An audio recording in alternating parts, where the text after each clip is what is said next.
Good afternoon, everybody. Delighted that you were able to join us this afternoon for the UK Market Discovery Workshop.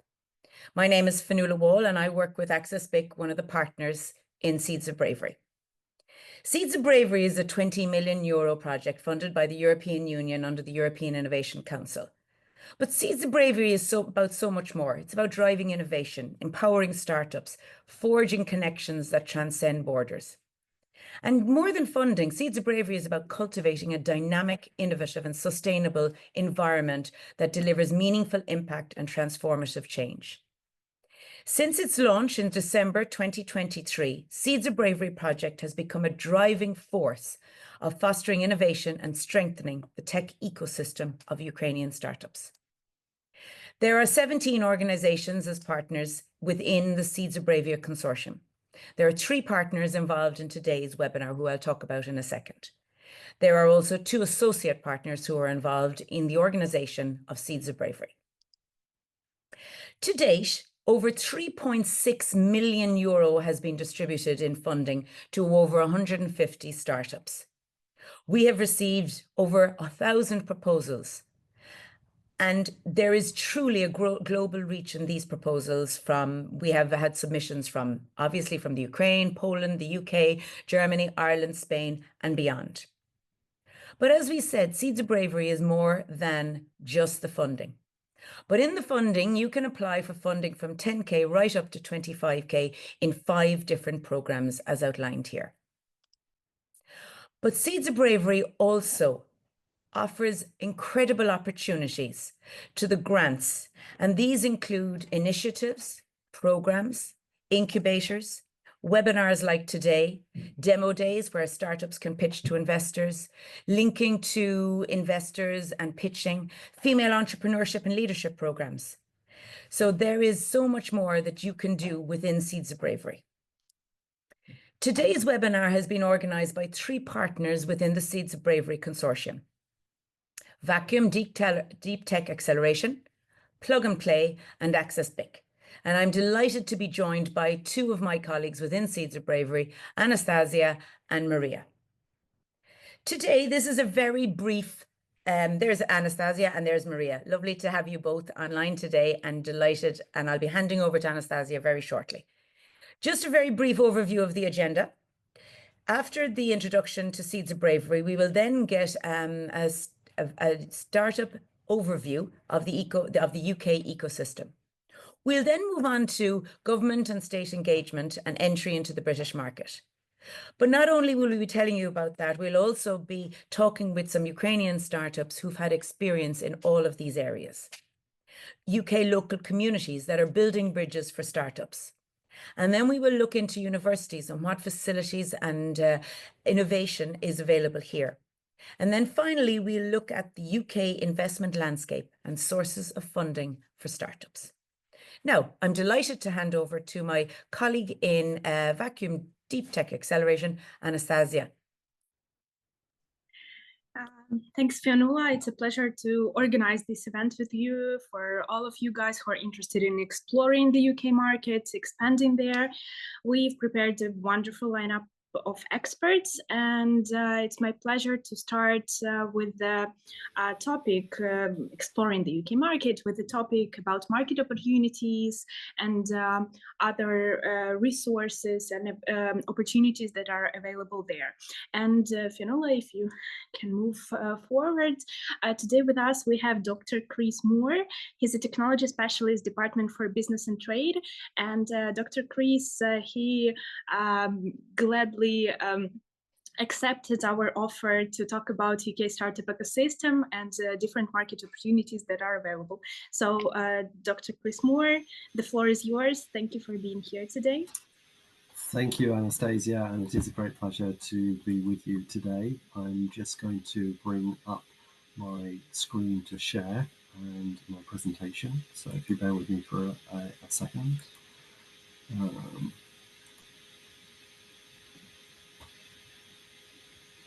Oops.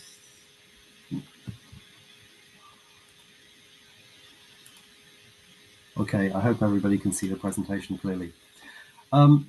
My name is Chris Moore. I am a technology specialist working for the UK's Department for Business and Trade. In that role, I do a number of different things, but primarily focus on helping companies that are based outside of the UK to set up within the UK. So I am frequently talking and supporting early stage companies from the stage where they're just getting going, raising capital, through to more mature startups and scale-ups, and indeed larger companies.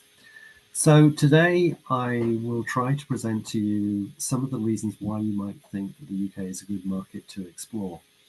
As you can see from the slide, the UK is a significant economy within the world, but we also believe that it is the gateway to many other markets. So if you're interested in selling to North America or to Africa or for India, then the UK is a very good starting point.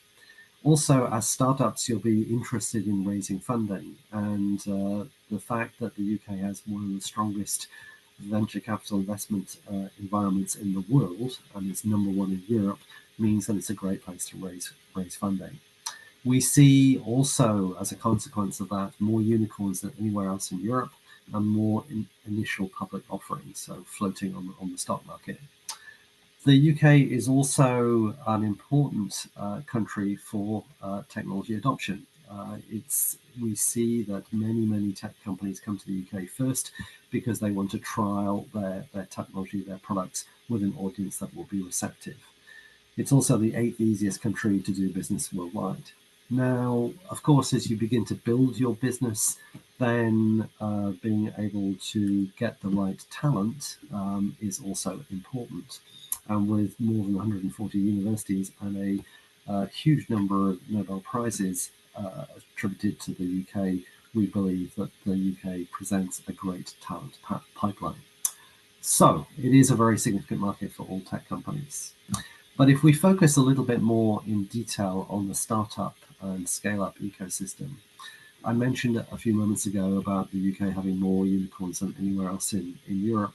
And here is that chart of comparison between unicorns. And you can see that we are very significantly ahead of other key European markets like France and Germany. And why is that? Well, part of the reason is that there are many entrepreneurs who have had success not once or twice, but many times. So serial entrepreneurs who set up a business, grow it, and then exit their business, and then start that whole process again.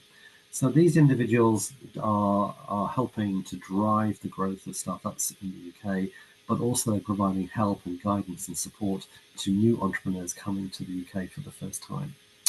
If we think about London as an example for the UK market, you'll see on the right-hand part of the slide a ranking which was produced by EU startups. They produce this on a regular basis, and London was ranked number one and consistently comes out as number one in many of these kinds of surveys and analyses.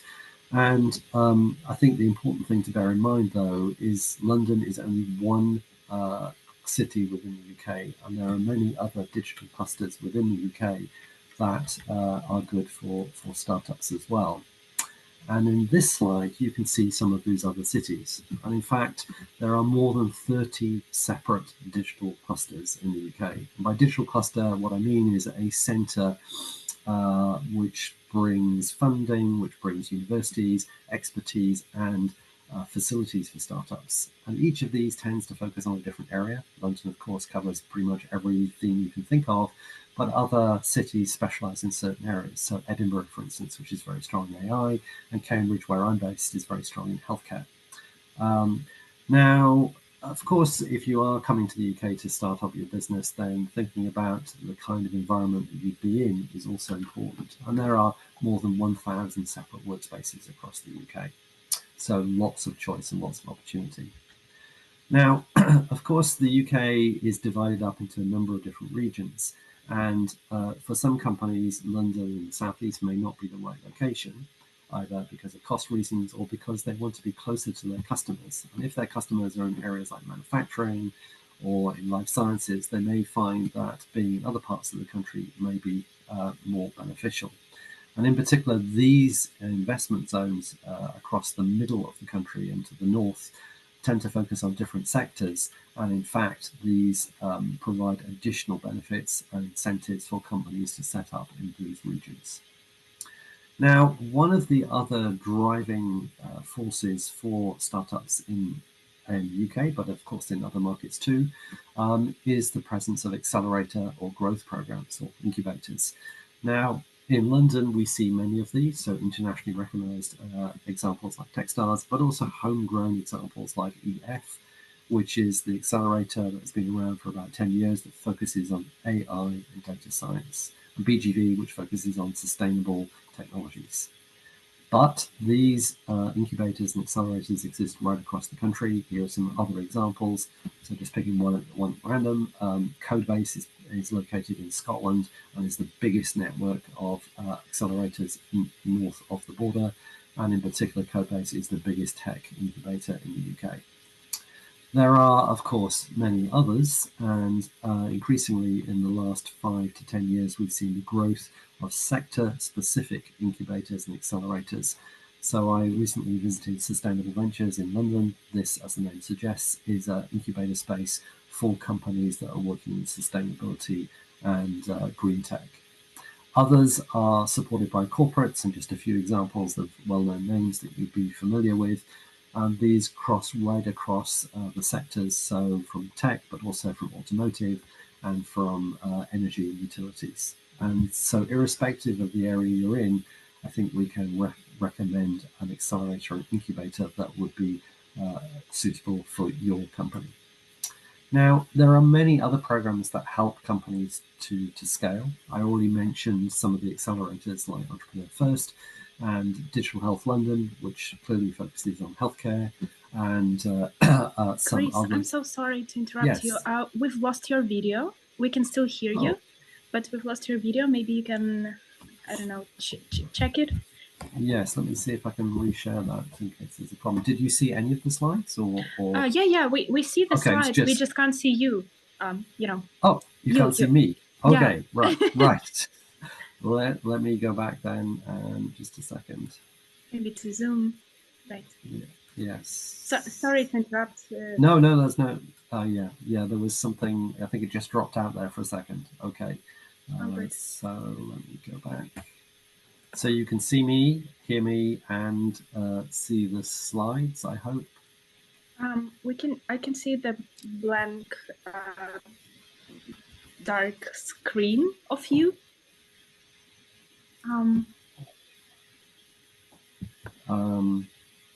So maybe can you see the slide? Yeah, we can see the slides. It's just me that you can't see. Mm-hmm. Okay. Let me see if I can go to that and check it again. Okay, that should. Can you see me now? No, that's very odd.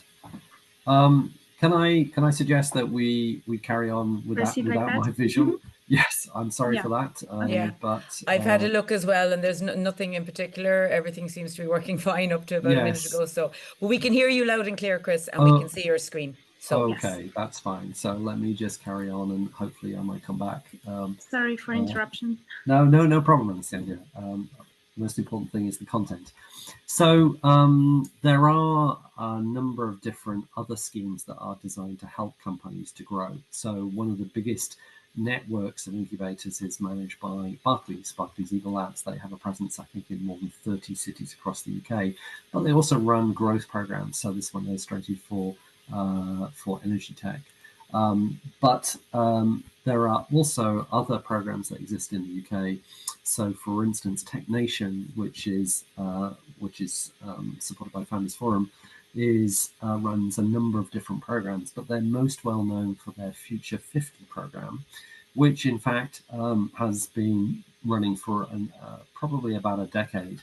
And here are some of the companies that pass through this program. Typically, these are programs that are at the scale-up stage where they are really beginning to operate internationally.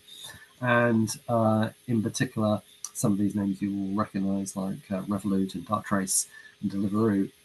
But this year's cohort, or rather last year's 24-25 cohort, are illustrated here. And these are not names that will be so familiar.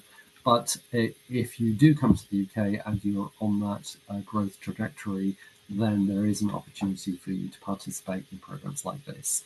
And one of the things that this particular program does is to connect scale-up companies to sources of funding and market opportunities.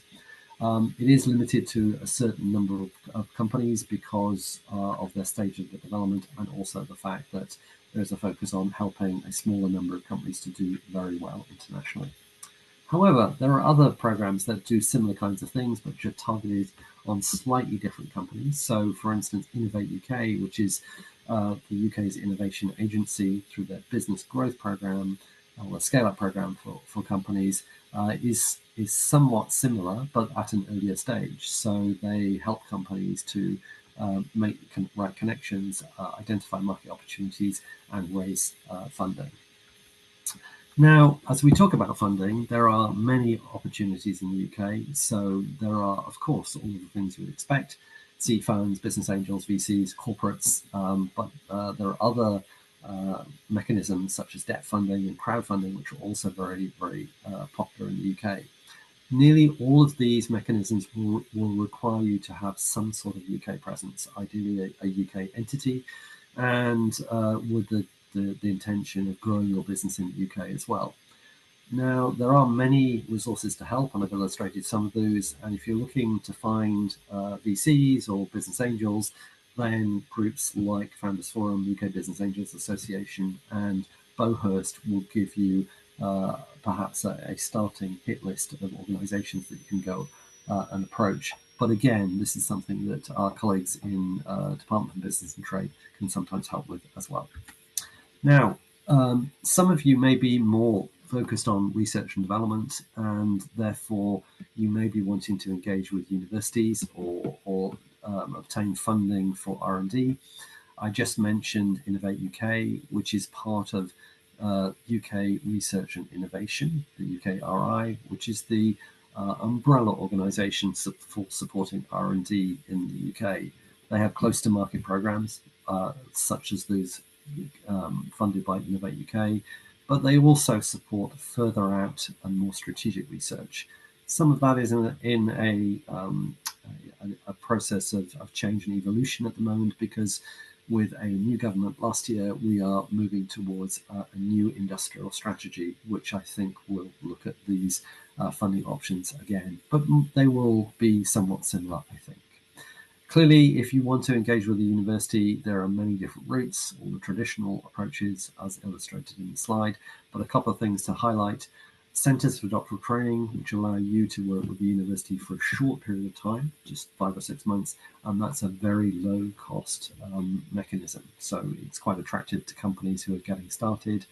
And knowledge transfer partnerships, which allow you to fund, to get very significant funding for a short but slightly longer term collaboration of 1 to 3 years. And if you do R&D in the UK, there are a number of tax benefits as illustrated on the slide. And again, that's something we can go into in a lot more detail should it be relevant for you.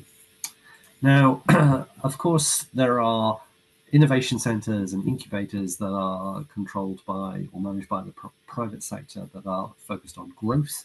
But in terms of innovation, Innovate UK, I mentioned a couple of times already, run a series of innovation centres which are called the catapults. And the idea here is accelerating technology and ideas to market.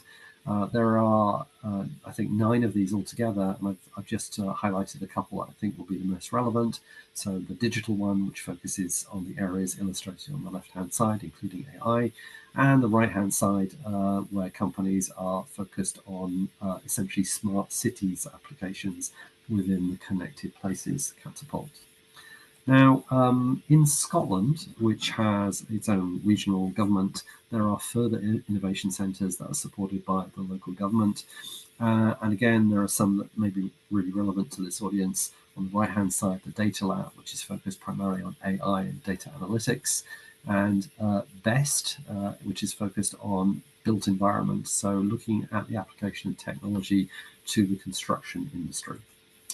Now, I've mentioned a little bit about AI as we've gone through. I now wanted to focus a bit more in depth because AI pretty much relates to all businesses, and many early stage companies are looking at the application of AI and data science. The UK is a really good place to develop AI and data analytics. We have been funding AI for a long time. Here is some of the evolution since some big announcements that were made about 7 years ago. We published also an AI strategy, and the UK represents a really good place to raise funding for AI too. There are many different locations, as you will recall the map I showed a few minutes ago. But I think the most important thing that's happened in AI is with the new government last year, the creation of an AI Opportunities Action Plan. And just to give you a bit more detail on this, this really illustrates what the government does when an area becomes really significant, like AI. So an external consultant, Matt Clifford, was appointed to come up with 50 recommendations. There are too many to go through here today, but really there was a focus on skills and talent, making the UK a much easier environment to develop AI from a regulatory point of view, but also creating AI growth zones, which will be primarily focused around data infrastructure, so the cloud infrastructure and data centers. And these new facilities will also be really good locations for companies that want to access that compute power. So if you're interested in this area, I would take a look at the action plan in more detail. Now, one of the other questions that people often raise about AI is, okay, so how good is the UK? And here is a chart that comes from the Global AI Index, which is published annually. And you can see that the UK is #1 in Europe and follows after the US and China. Singapore is a little bit of an anomaly because of its size and the relative percentage that it invests in AI. But in terms of the number of companies, I think the UK has something like 5 or 6 times the number of AI early stage companies than Singapore. So it is a very significant location for AI tech companies. Now, if we think about some of the other key groups, and this is all about AI, but you can imagine we can do similar analyses for other areas. So should you be interested in future telecoms and IoT, then there are other resources we could point you to. But the Alan Turing Institute is the UK's national facility for AI and data science. They have partnerships with many universities, as you can see in the slide, but also strategic partnerships with larger companies and organizations. So again, a very good starting point for information about AI and data science. Now, I talked a moment ago about UK Research and Innovation, and they have been investing in creating these new centres for doctoral training in AI and in data science. In 2018, or 2019, they set up 16 of these. This has been complemented by a further 12. So a huge investment in building the academic infrastructure to support the development of AI and data science across many different sectors.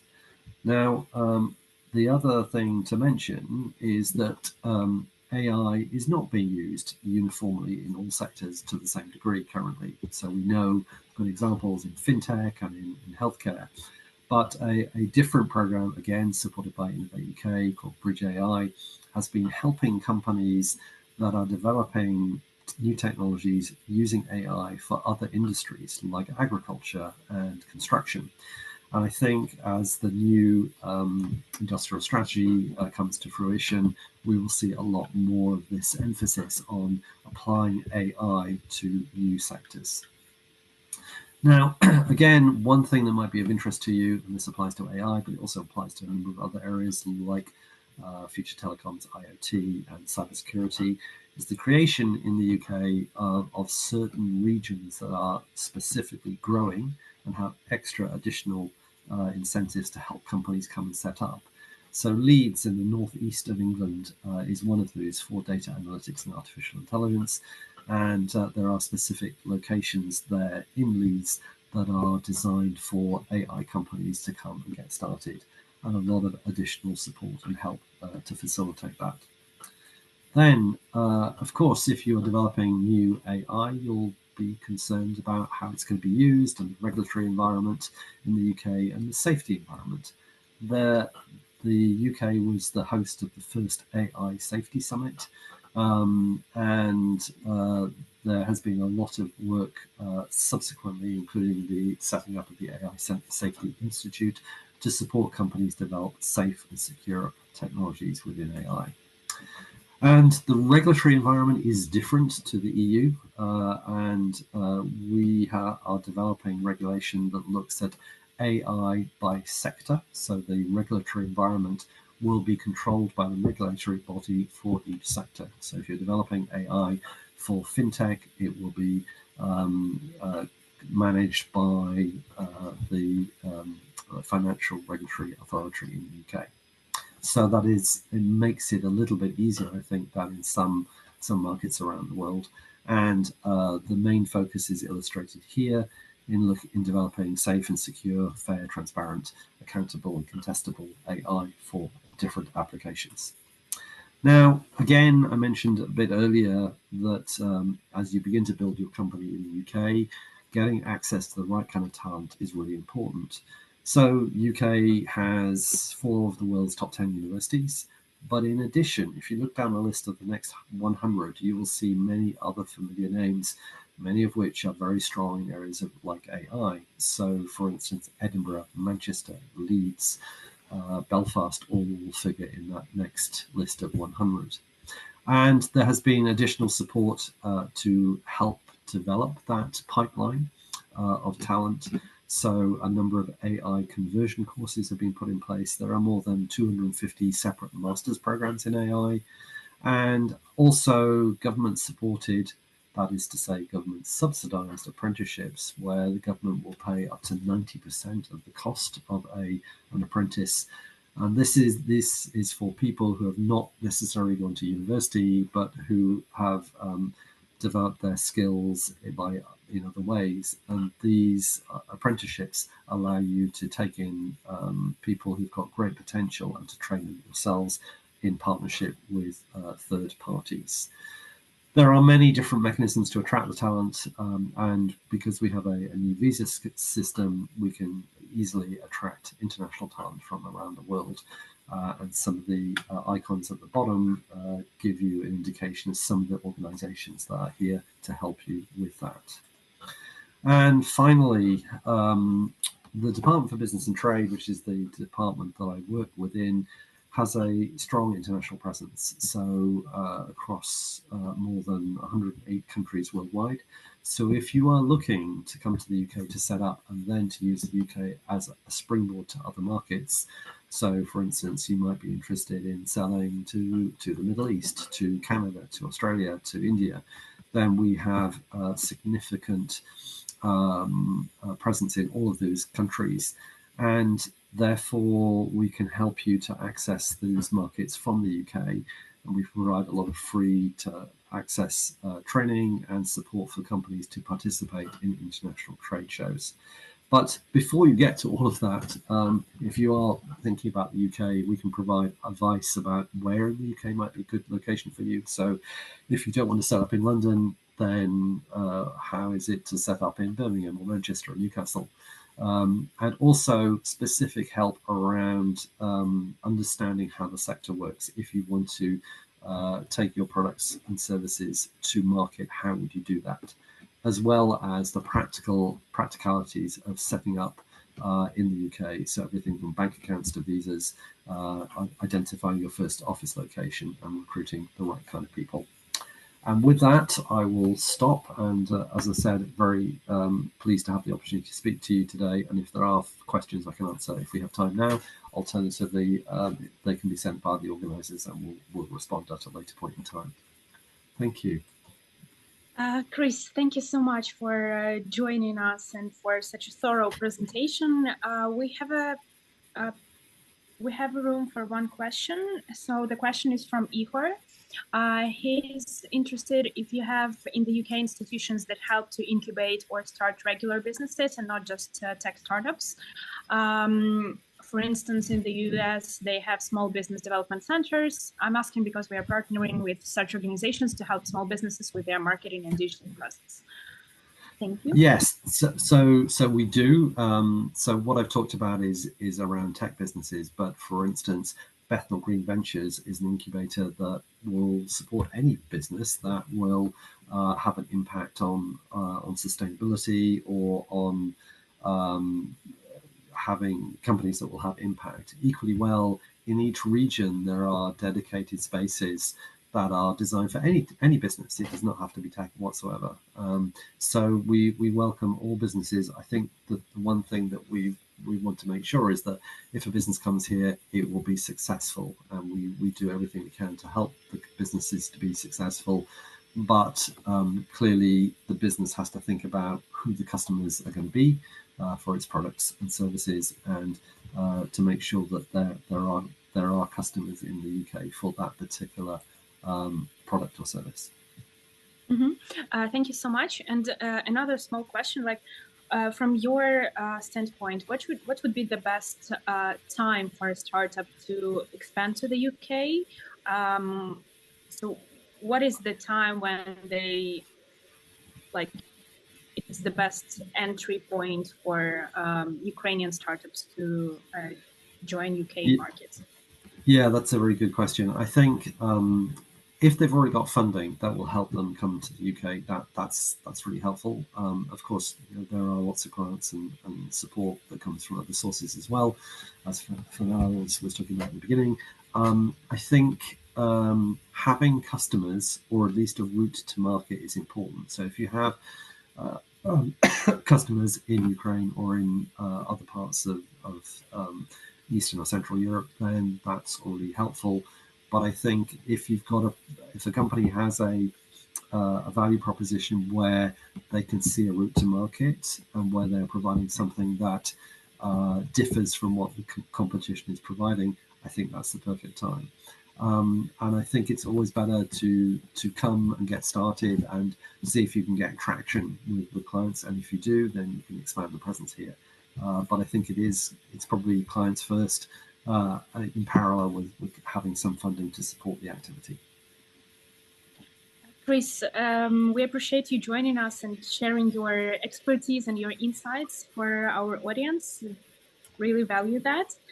And we're moving forward to our next speaker, and it's my huge pleasure to introduce you to Pavlo Kalashnikov. Pavlo is a trade development advisor at British Embassy Kyiv, and he will be talking about state and government engagement, entry to the UK market, telling you everything the UK government has to offer to support us Ukrainians to join UK market. So Pavlo, the floor is yours. Hi. Hi. I hope my camera is not acting up, and I hope it stays like that. Thanks a lot for the introduction, Master. And hi, everyone who is joining us online. Thanks a lot for being here. I am Pavlo.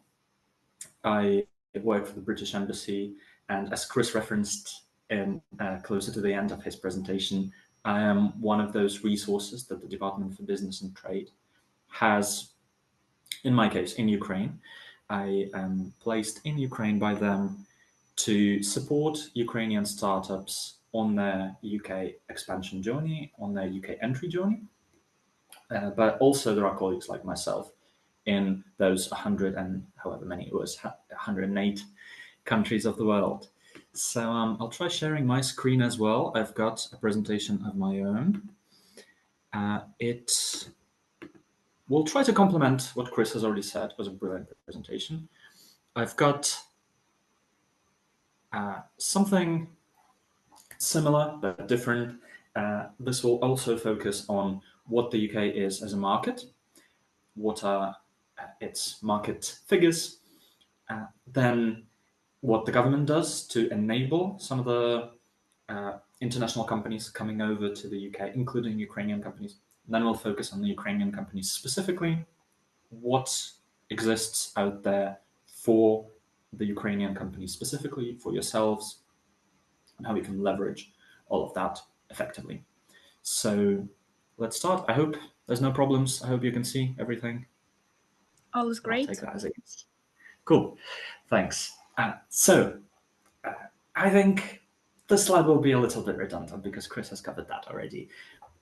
Just to add, from my standpoint, from my viewpoint, why is the UK so interesting for Ukrainian companies is a couple of things. It's really a combination of a couple of things. It is strong startup entrepreneurial culture.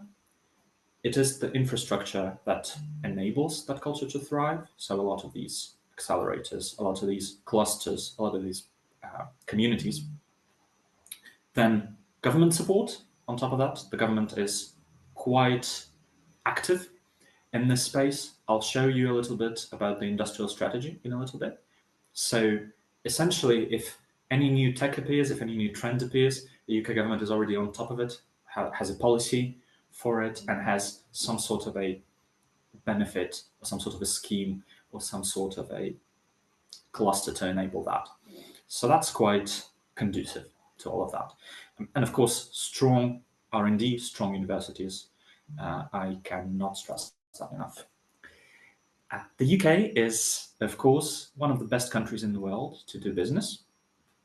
You will know that a lot of Ukrainian startups would consider the UK as part of their international expansion. Sometimes it would be number one. Sometimes the US would be number one. The UK would be number two. But it's definitely out there. And one figure to highlight here is the EY Attractiveness Survey, where they have polled CEOs and C-level executives. Ooh, I think something went wrong there. Did my camera shut down? It did actually, yeah. Okay, so sorry. I'll try to fix that. And can you see my screen still? Yeah, no, your screen, we can still see your screen. Okay, that's good. I'm just going to, yeah. And it's black, isn't it? Yeah, it is. It's the same as what happened with Chris. Well, sorry about that. Yeah, no, it seems to be a problem with the webinar. I don't understand what's happening there. Because your camera's on. Spotlight.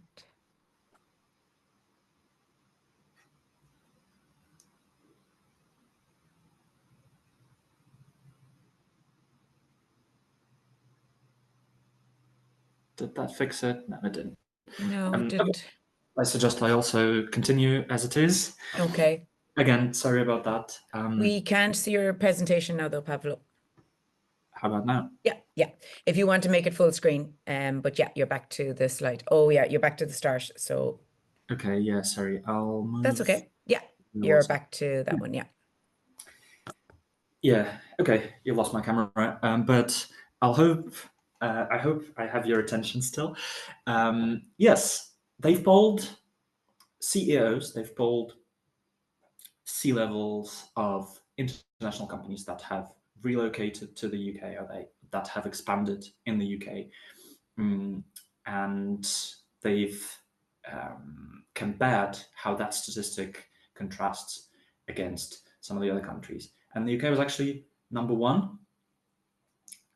So this would show not only that the economy is quite stable and that there's huge confidence in it, but also that it's shared with those international companies, that those companies from elsewhere understand some of the benefits that this UK presence gives them. There's, of course, a lot. It is projected to be the fastest growing European economy in the G7, so growing faster than France, Germany, and Italy in our case. It is quite large. Again, Chris mentioned a lot of this. There's a lot of public investment is something that I want to add, and there's a lot of private investment, of course, as well. I know we have a panel on investment, so let's continue to the industrial strategy. This is something that I don't think anyone else has. So let me fill you in on the industrial strategy a little bit. It is a relatively new government policy. With this new government, part of the plan of change, so-called reform, that is happening in the UK currently. And this is quite a modern industrial strategy. It is set for the next 10 years until 2035. It looks at 8 critical industries that are both very important for the future, very important for the development of the economy. And at the same time, they are strong in the UK traditionally. So this combination of having something that's important but also quite developed gives this strategy kind of like a push. And then what they do is they enable clusters, benefits. They work with businesses quite closely to enable all of those industries. This will be interesting for the Ukrainian startups, particularly because a lot of these industries overlap with what's also traditionally strong in Ukraine. So defense, of course, right?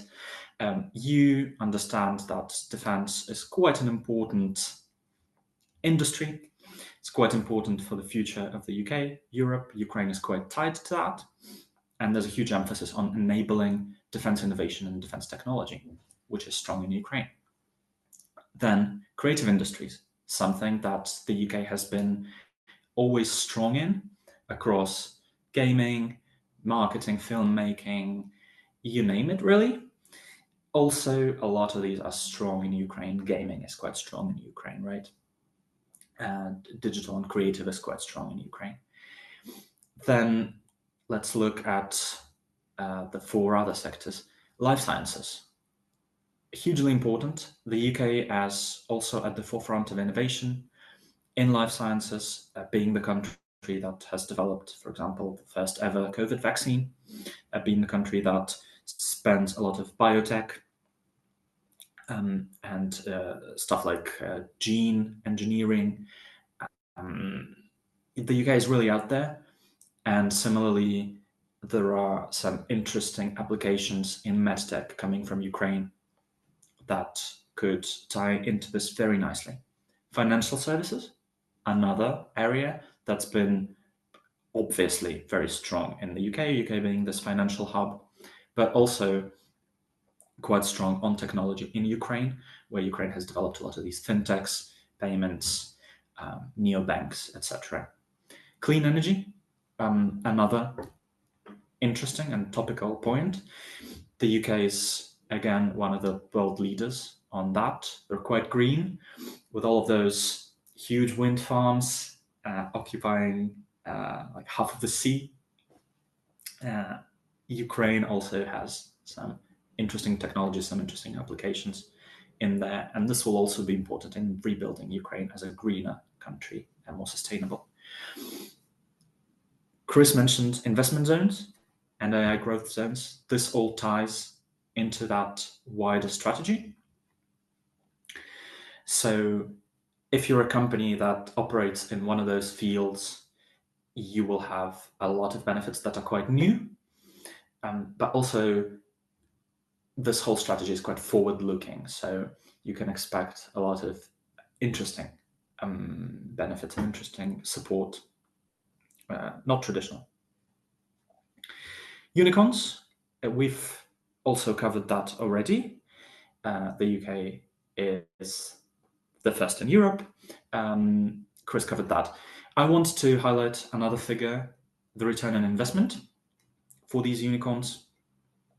Someone calculated the total investment made into those scale-ups in the UK and how much of a return they gave. And the average figure is 3.7x of what was invested. Quite strong.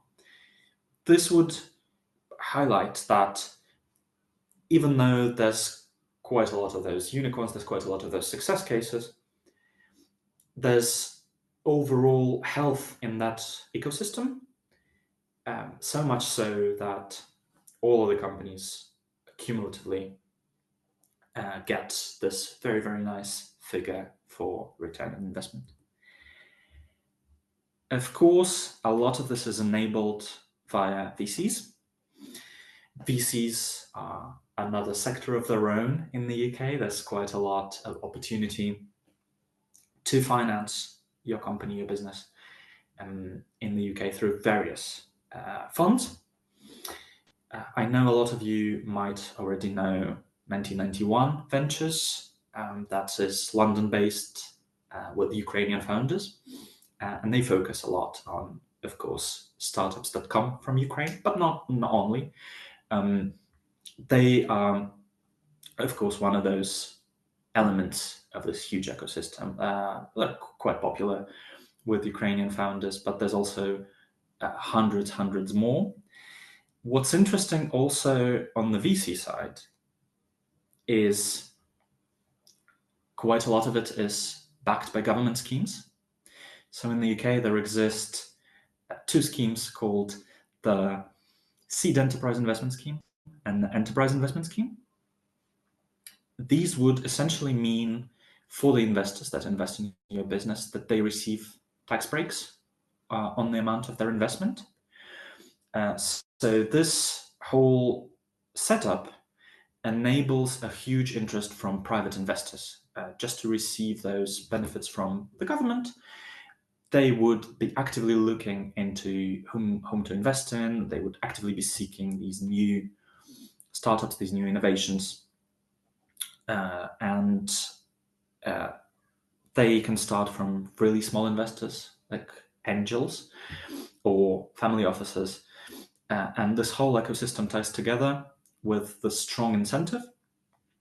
Of course, this would only work if your company is registered in the UK and if you fundraise fully in the UK. This won't work if your company is still in Ukraine.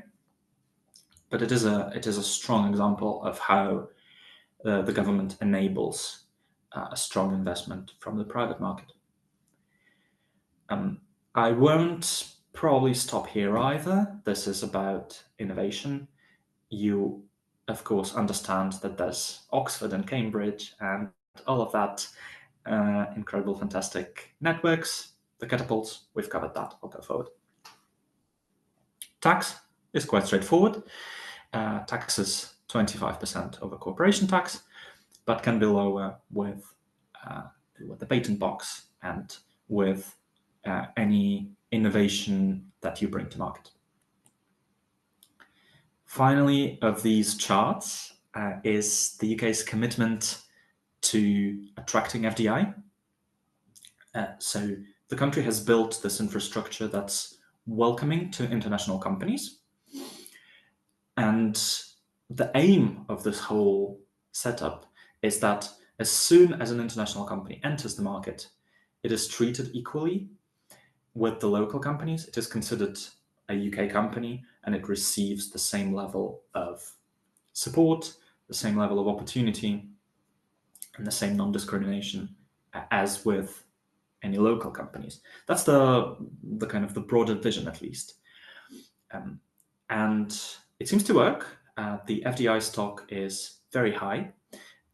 One key figure that the UK can pride itself in is UK has the highest ratio of FDI to GDP among the G20 countries. And of course, your company, being from Ukraine, would be considered also an FDI project, would be considered investor in the UK, and would enjoy all of the benefits that come with that status. So, of course, my department, the Department for Business and Trade, is focused on supporting that, is focused on supporting those companies. Again, Chris has said already about some of the services that are available if you work with us. They're free, they're confidential if needed. And besides those services that I can provide to you, I provide a lot of these services on a one-to-one basis. I work with startups in Ukraine, and really I work with their approach, with their ask, and with their need. So they formulate the need, and then I try to be most helpful with the resources that I have. Equally, I can match you to a similar specialist to my colleague in the UK that would be sector specific, that would have the network, that would have a little bit more capacity on the ground in the UK. That might be another option. That might be helpful for those companies who are a little bit more advanced in their journey. And then also for any services that we can't provide as a government department, such as, for example, professional services, such as bookkeeping, legal services, hiring. We won't be able to do that, but of course we have a huge network of people that collaborate with us, and we know all the right companies you can go to, all the right specialists you can go to, and also tailor that to your specific case and to your specific size. One program to highlight within this whole kind of like suite of support from our department is the Global Entrepreneur Program. It is specifically tailored to technology companies, specifically tailored to those high on innovation that have some R&D component. Essentially, the program is enabled by government, but run by seasoned entrepreneurs. They're called the deal makers in the program. They all have their own full-time businesses, be it some studio or be it a fund or an accelerator, and they collaborate with the government part-time. They take a selected number of startups. It is about 50 startups worldwide a year. And essentially, they mentor the startup to provide them the soft landing in the UK, to open the doors on the ground. They're quite active in their own fields. They're still working, so they retain a lot of that foot in the door into all of your potential clients, into all of your potential partnerships, into your prospective investors. And then you collaborate with them. The whole program is free. It lasts from 9 months to 3 years. And then after you're finished, if you're an established UK entity, you start exporting to third countries, you can receive, again, support from the department. As an exporter now, you can start exporting to Ukraine and all the other countries. It's an incredible program. About Ukraine, of course, Ukraine is on top of the UK's agenda. It is one of the most important partners, and there are specific programs tailored to Ukraine. Our two countries have, you all know this, a free trade agreement that eliminates essentially all tariffs until 2029. You might have heard that we have a digital trade agreement between us. It is Ukraine's first and UK's only second. Specifically for your area of work, I know a lot of you are deep tech startups, AI startups. You might find this interesting. This is quite unique. And then, of course, a huge flagship program that we have between our countries is the UK-Ukraine Tech Bridge. It is a bilateral program that is co-owned by the UK government and the Ukrainian Ministry for Digital Transformation, Minцifra. It encompasses a lot of activity in it, and it is designed in a way to be mutually beneficial to the businesses of both countries. I know Jake from TechBridge is with us on this webinar. Hi, Jake. I hope I represent TechBridge all right. There's a lot that's happening in there. This is a snapshot of what they have been doing from the start of the year till now. So a really, really short period of time, they've done a couple of interesting things. So they've had an anniversary. The program is running for a year already. This is the second year.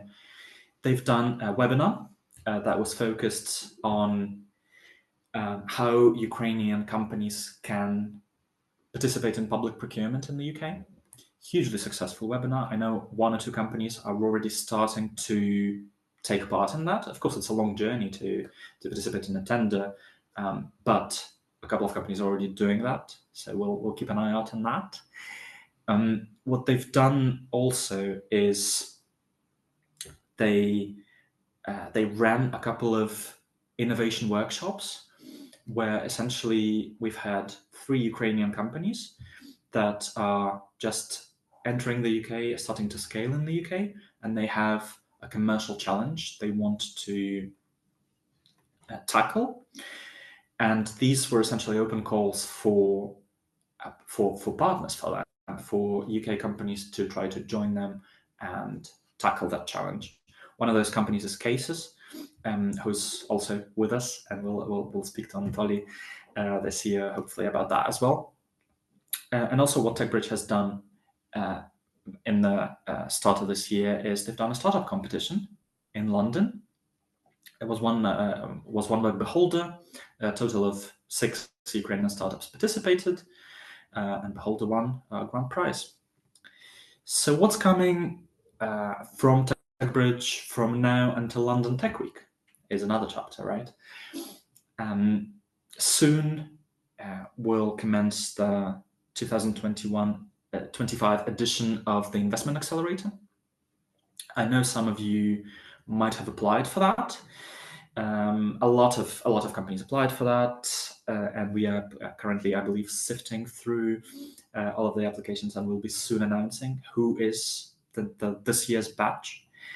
The overall idea of this accelerator is taking Ukrainian companies who are successful in their own right in Ukraine and want to make this next step to the UK, want to enter that country. They receive acceleration, mentorship, some lectures, and then they travel to the London Tech Week to pitch from the stage of the London Tech Week. Last year, this accelerator was a success. Again, Cases were part of that. Dose Robotics were another part of that, and Antonina will also have for our next session. So hopefully we'll talk about that as well.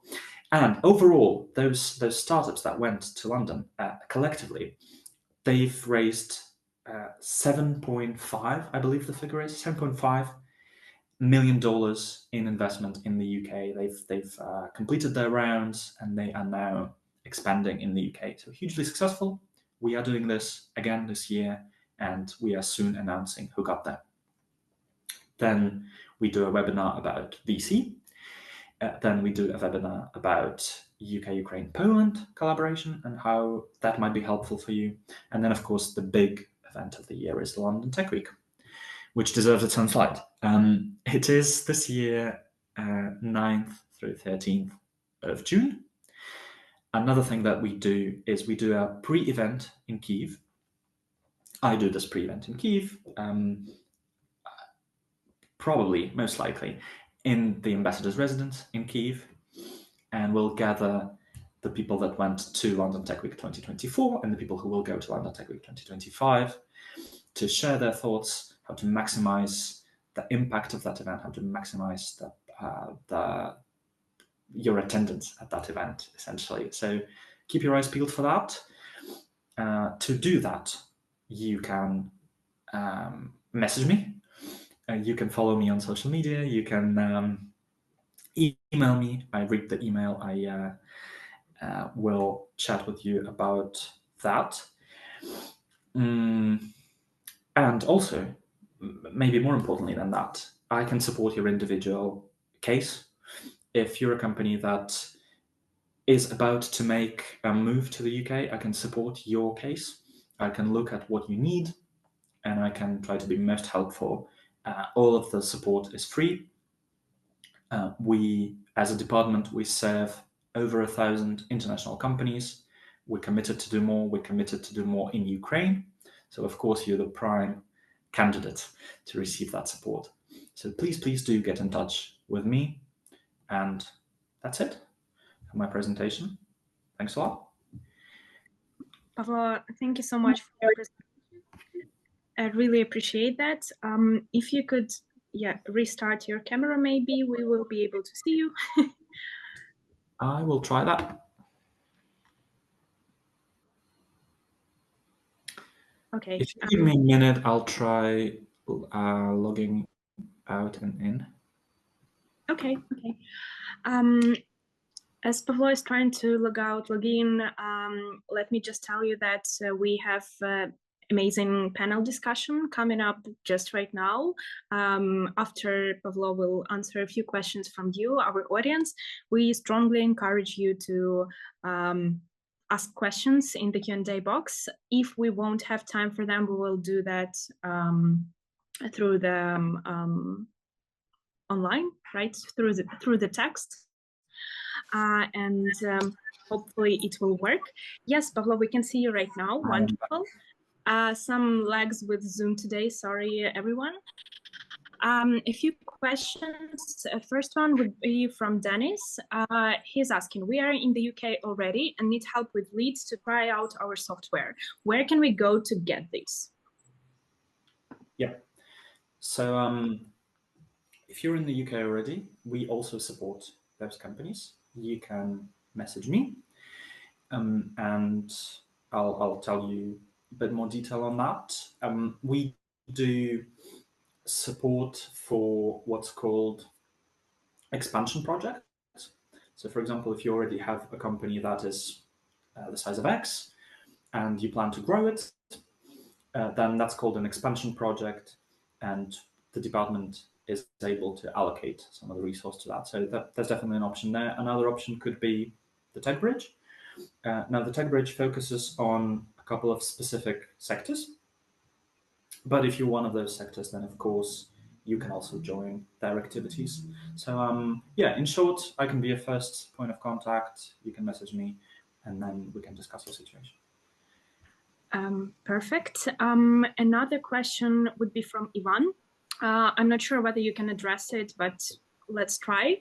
If I already have registered LTD company in the UK, how realistic is it to open a full-fledged business bank account with SWIFT transfer capabilities, considering I am the company director, but not a UK citizen or resident? What kind of limitations or challenges should I be aware of? Again, if you can address it, or maybe you can like point out someone who's in charge of it. Yeah. So we can look at that in slower time. That would mean that there's an element of a legal issue there, right?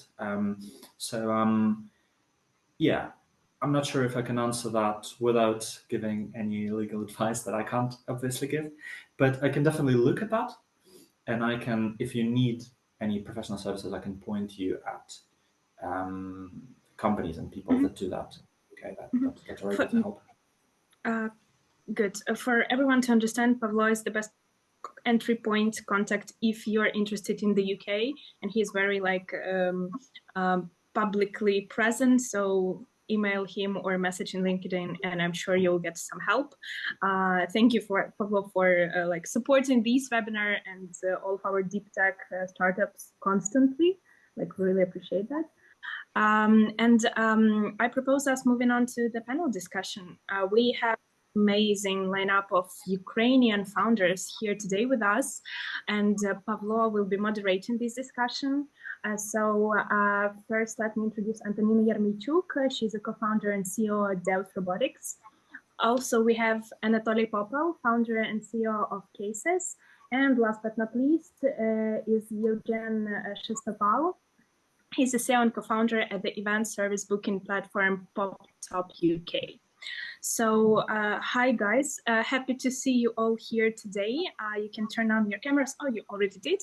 And yeah, thank you for being here. Anatoly, we still can't see your camera, but we know you're here. We saw you. Yeah, I can reconnect. I guess that's why I cannot turn it on. I'll join you in a sec. Zoom is trying to interrupt us, but he won't.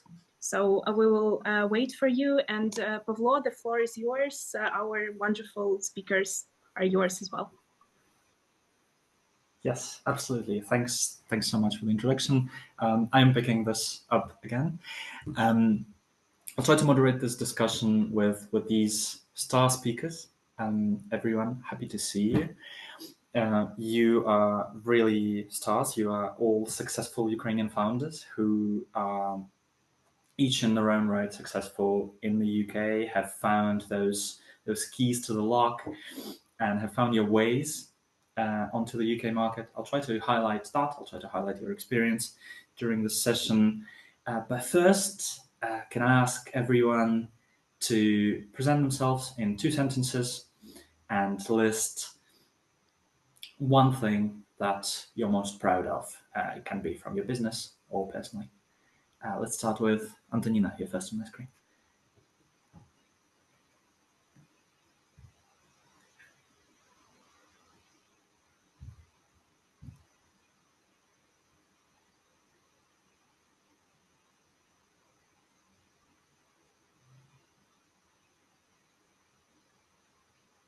Tonya, can you hear us?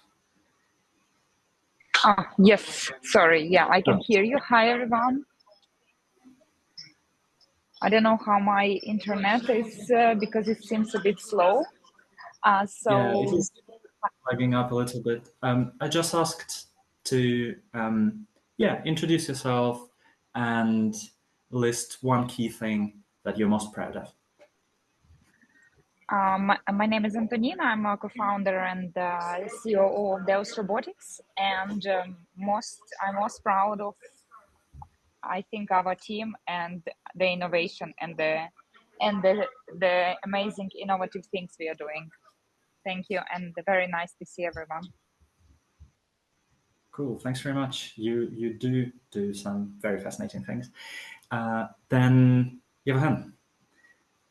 Thank you. My name is Evgeny. I'm CEO and co-founder of PopTop. It's a platform where you can book a lot of extraordinary, fun stuff for your private party, whether it's birthday party, corporate party. We do multiple use cases. We've been in the UK for 10 years now, and in numbers, we serve more than 12,000 parties every year and generates approximately 7 million gross market value for our suppliers. So it's a pretty good result on this market. Very happy about what we could achieve here. Cool, thanks a lot, Johan. Thank you. And then Anatoly, please. Yeah, thank you. So I'm Anatoly. I'm CEO of Cases. It's a Ukrainian super app for creative industries. And maybe I'm most proud that we've managed to launch the product within pandemic in 2020, and we're still here because basically most of the team is in Ukraine at the moment. So despite the war, we managed to grow to 140,000 users on the platform within last years, which is kind of a cool result because it makes us the biggest Ukrainian creative community, and that's kind of a cool thing. And yeah, we are very much excited to on our journey to the UK market, because the UK is the biggest creative economy in the region, and it feels like a very fascinating mission for us to bridge these 2 markets together through the platform, Ukraine and the UK. Yes, thank you. That's an incredible ambition. Let's stay with you, I think, Anatoly, and let's start from the very beginning of the journey of the company. I understand you are already registered in the UK. You've done that move. Is that right? Well, yeah, although we will do some changes in the registration form, but well, yeah, we do have this experience.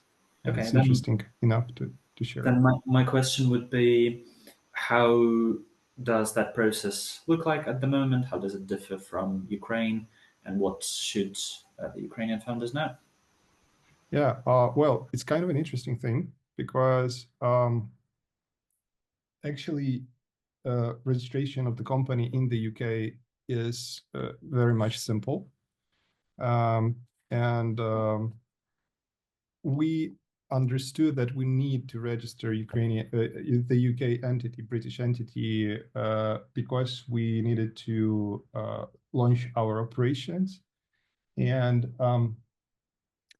what helps us very much is that in the UK, we have our representative who is the UK citizen. His name is Andrew, and he's our partner.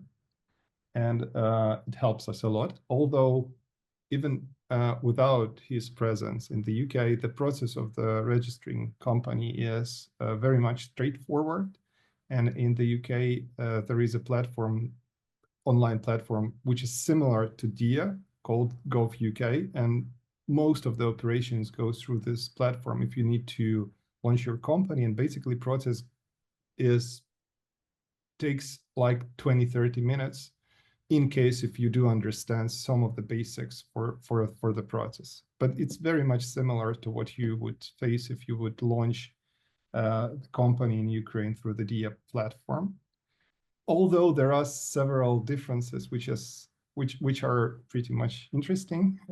For example, in Ukraine, you used to think of the company in context of the percentage. For example, you would think that you have like 20% of the company, 60% of the company, and it's different in the UK. You operate through the shares, so you will need to do this calculations when you will go to the UK market. And also, it's very important to understand how you will work with the shares, because it's very much helpful for you to understand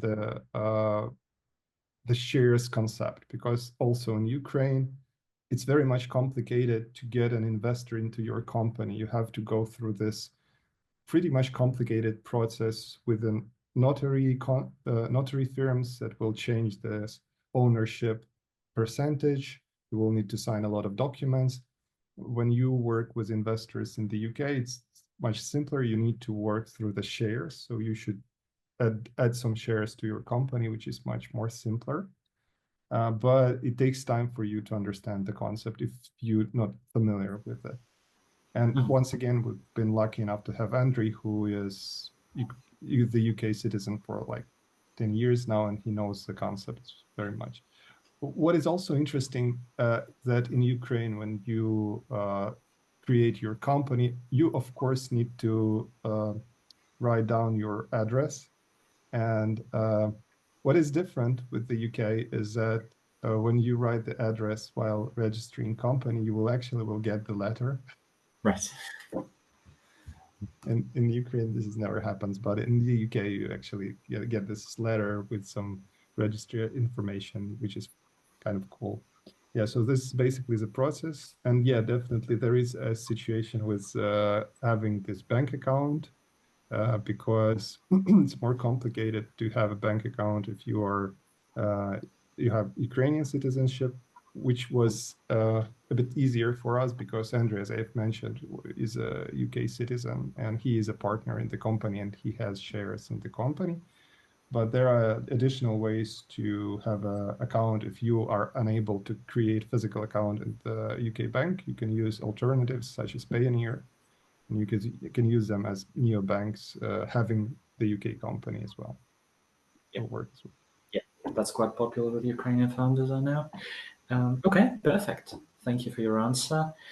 Let's now address Antonina. I know that you, in your UK journey, you collaborate a lot with the Tech Bridge that I mentioned in my presentation, and overall with the Department for Business and Trade. So my question to you would be, how do you find that cooperation? Is it helpful? What are kind of like the strengths and benefits, the pros and cons, and what's the advice to the founders that are just starting? Yeah, thank you for the question. And yeah, we've been active members of UK-Ukraine Tech Bridge from day one. I was there in London actually when it was opening in March last year. So yeah, it's been a tremendous help from our side. As a startup, we were also part of this accelerator, which was happening last spring in London, and also lots of lessons were online. And we participated in London Tech Week and pitched there and so on. As a result, that helped us a lot to close our round, which we closed last year in December, where we closed $3 million funding of our seed round. And participation in TechBridge also helped us to sign and continue work with one of our very important clients in the UK. It's DPD. Now we also work with, as you mentioned, Pavlo, with UK Trade, and we have there a person who helped us with, so we work with him on a few occasions when we were registering a company last year and we asked for some advice. He gave us feedback about our website, about some of our marketing materials, and so on, to help us with entering the UK market, and actually not actually entering, but growing in the UK and finding new clients and potential collaborations. That's what we're actively doing right now. And also, basically, that was also really helpful because our project manager suggested us with some kind of unconventional tips. For example, there are programs where we can have an office in the Midlands of the UK or some other parts where we can have kind of a small laboratory or something like that, and that can be either very good price or can be even free of charge. We have not used that opportunity yet, but we actively looking into that. And for example, this knowledge and this advice we got thanks to that. I don't think we would even search for such a possibility. So yeah, but mainly we're focusing now, like, was using I don't know, experts to ask for advice of either marketing or what's the difference between UK market and European market or Ukrainian market and so on, and just like ask for feedback. And we find it very valuable. So I suggest other startups to use that possibility too. Thank you. That's very helpful. Thanks a lot. Now I'd like to go to Yevhen. Your story is a bit longer. You're in the UK for quite a number of years. And do I understand it correctly that you relocated in an accelerator that was also powered by the UK government? That was some sort of an accelerator competition. Yeah. How did that go? Can you share your experience with that? How did it help establish your business? Let's start with that. Yeah, no, of course. There was a program run by UK Trade and Investment called Serious Program, which was helping international entrepreneurs to relocate and start business in the UK, where we participated. They first approached us and we saw this is a good opportunity. We started the business in Ukraine, but then we realized Ukrainian market was a bit smaller for the ambition of a tech business in this niche. So we really liked the UK because it was advanced market again in our industry, but was lagging like 4 or 5 years behind the US. So we could learn from the US and apply here and move faster than anyone else on the UK market. Very helpful. We got help with first understanding, registering the company, first steps, getting the visas done. For the first year was easy. Then they didn't run the business accelerator themselves, but they helped us to get the placement in a business accelerator in the UK. We didn't move to London first, so the goal was to get the companies more in the regions of the UK because it's already a lot going on in London, so they wanted to kind of more going on in the regions. So we got to Newcastle, Northeast of England, and there we started. So it was very helpful. There were some parts, logistics, which we found again is international. A lot of guys were coming from European Union, so that was easier for them opening the bank account. And Right. so we got to the UK and everything's great and we're working, and then we need to find, it took us almost 2 months to open the bank account, and there was no Revoluts yet, no business accounts from Monzo, Sterling, and you can also rely on high street bank, like a Bing bank solution. And we got a lot of no's. We had the no, and being legally in the UK, but being Ukrainian it can be a challenge because it's less Ukrainians coming now, more Ukrainians, but back in the days it was less Ukrainians, and so we had no from Lloyd's and we had no from NatWest and 4 more banks, and then we finally had yes from HSBC. We were super happy. Yeah, and yeah, since then, UK is our primary market, our focus here. The team is part Ukrainian, 50% Ukrainian, 50% UK. Kind of the management mostly here, but some in Ukraine as well. Cool. That's very cool. I didn't actually know that you have such a sizable chunk of your team in Ukraine still. That's very exciting. Okay, let's stay with you for this next question. I'd Sure. like to learn more about the kind of like the further steps of the business.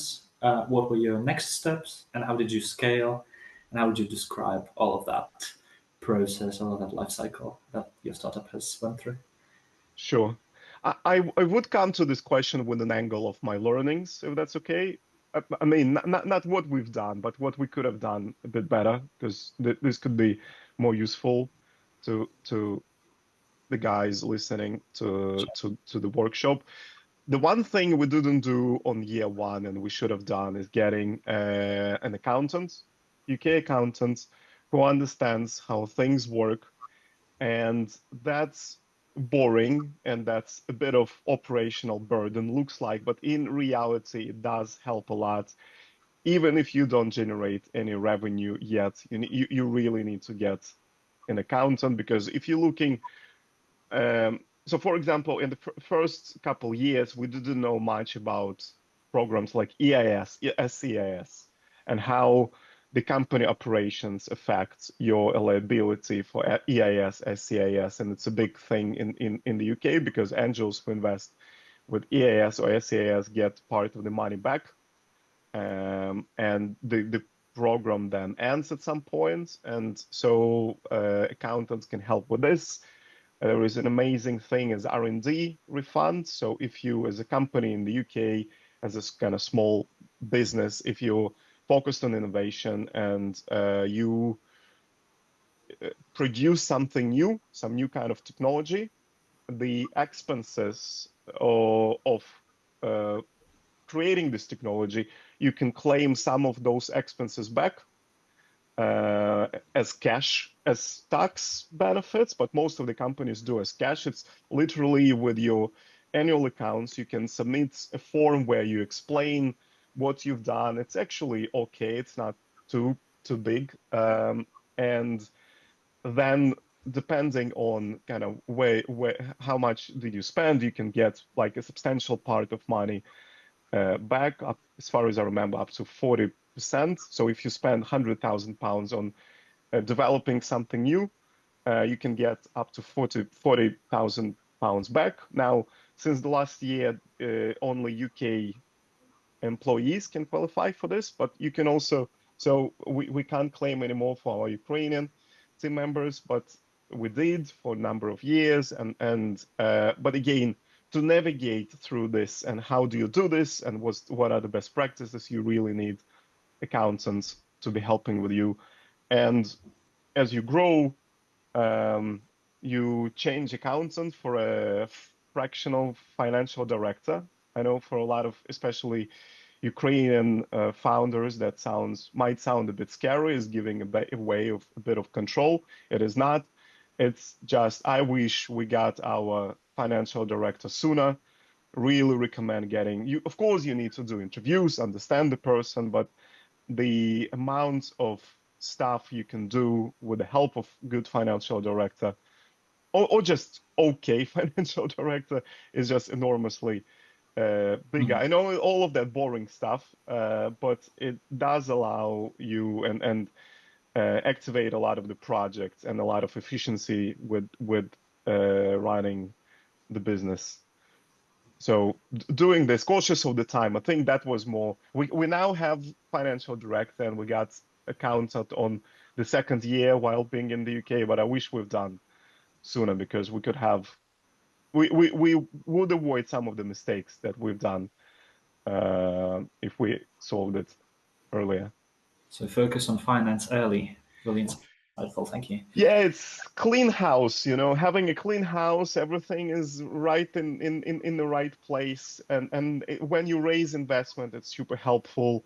When you participate in projects, programs, when you work with partners, it's super helpful. So yeah.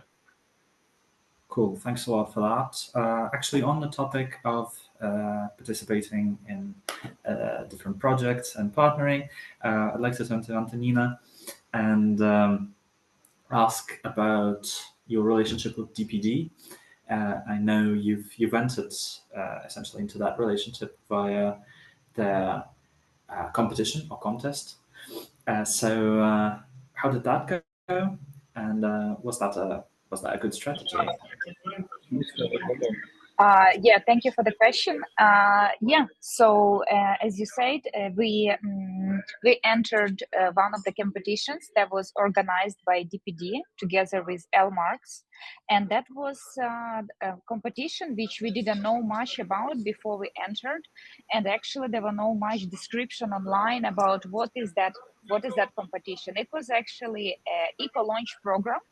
And when we were entering, we didn't even know for which company. It was like for a large logistic company, and we couldn't kind of learn much. But we still applied, and there were a few stages of entry. And as we know, there were over 140 companies who applied, and there were few levels of selections. So after the first level, we've been selected and we've been invited to a pitch day. And then on the pitch day, we only understood which company we are pitching for. And that was in-person pitch in the UK. And we did that. And then we entered that final. And there was 5 companies from the final.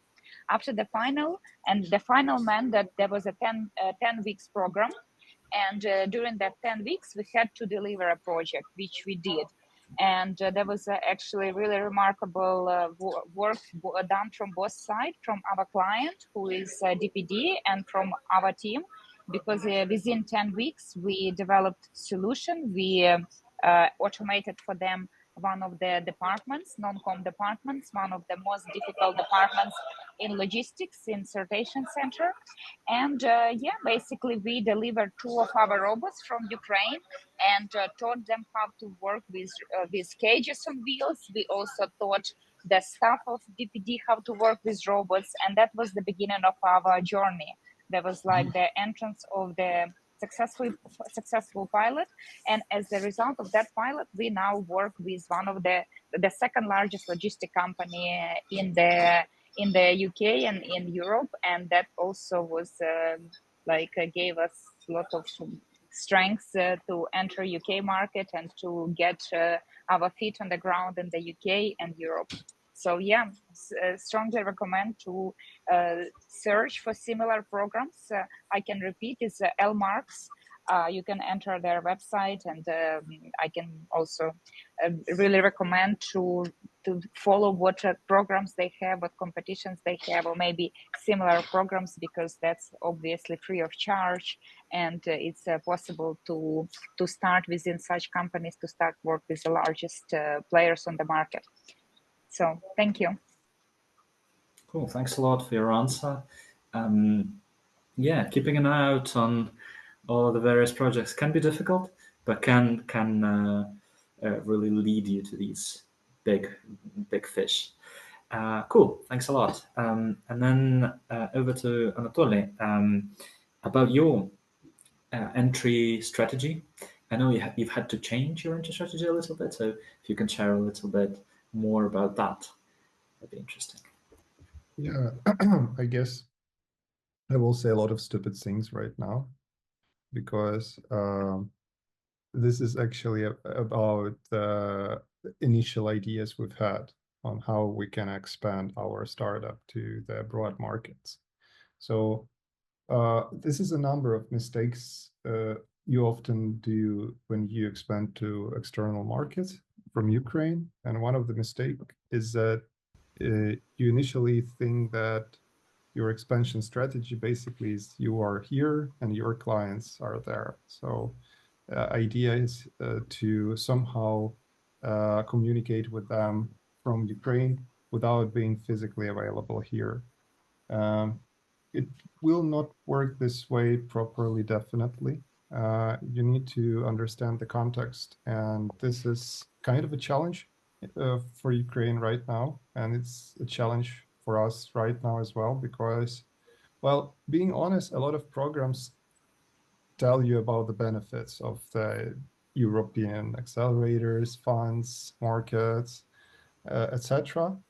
But it would be honest to say that your chances on success are much bigger in case if you are able to be there by yourself, because one of the challenges we faced, because we have limitations, as you know, in Ukraine, we have limitations to cross the border. So because of that, we had a number of very unsuccessful conversations with partners and investors at the first time, because, well, Europeans are very much offline people. They like this live Right. in-person meetings, and it's almost impossible for you to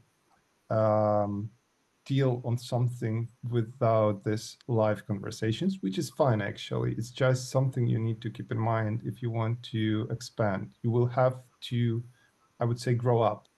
And in case if you are unable to travel and to cross the border, you should just have try to find another way to expand your business there. Maybe you should find a proper partner who will understand your business at place and who can be your representative and who knows local context. Even if you know very much about the market in Ukraine and you have Ukrainian patterns on the way things work, it's always very much different in other regions. And you definitely need someone who knows how things work in a very various ways, because Yevgen before that told about the accountancy policy, and you definitely need someone who understands all those things in place. So yeah, definitely having a partner in the region where you are expanding is an important step of expansion itself. Even if you are unable to travel, this is step one, to have someone there. Thing number two was, which we learned about the UK and other markets as well, actually. To understand the mistake here, you need to understand more about the product we are developing. So we are basically started as an ed tech, and most of ed techs start from this dilemma. You're developing the product and you need content for the product, but no one wants to join you because you don't have audience and you don't have the proven technology. So without the content, you're unable to basically be a business. So to deal with that, we developed our own content studio that developed a number of courses, which are pretty much popular in Ukraine. And when we were developing these courses, we felt like they are so good, we can translate them in English and we can come to the UK with these courses. And basically this was plan A. So we felt like we can come to the UK with the platform, and our courses would be basically our initial step.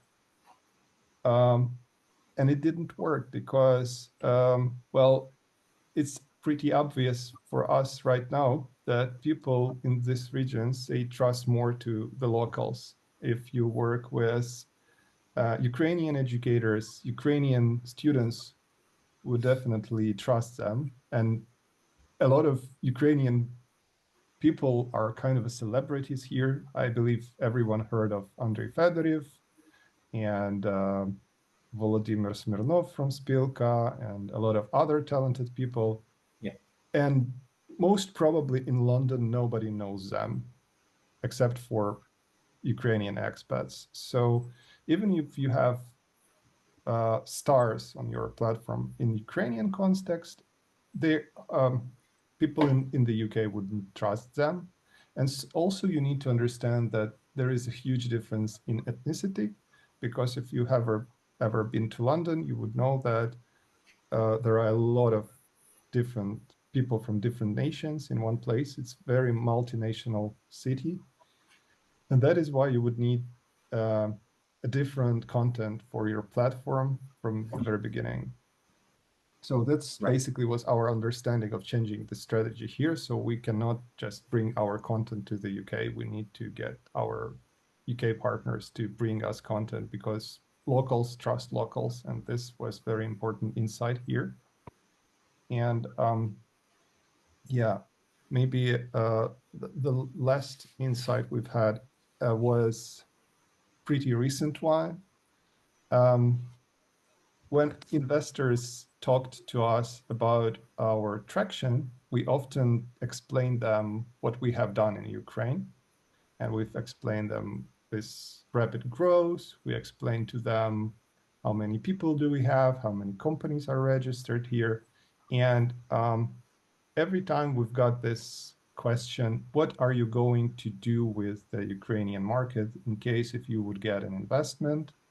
And we've said, like, we will going to work with the Ukrainian markets. We will keep on going with the Ukrainian markets and to work with the UK market as well, which doesn't actually work pretty well with investors, because for them, first of all, it's very important to understand that you have to have British traction if you want to work with the UK.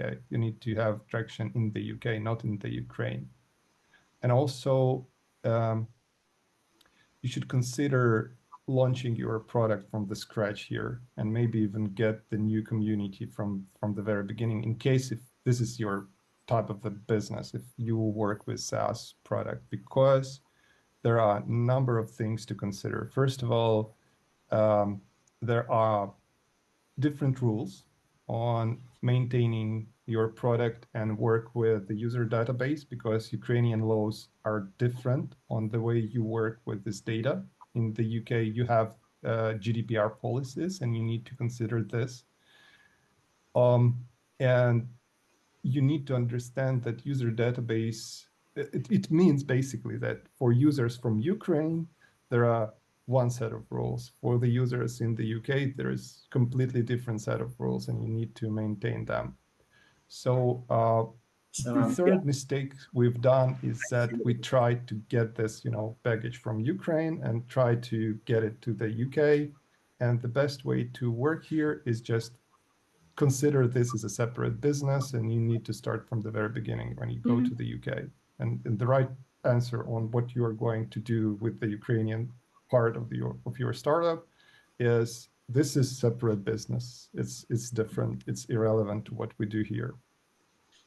Cool. All right. Thank you for your answer as well. So staying flexible is quite important.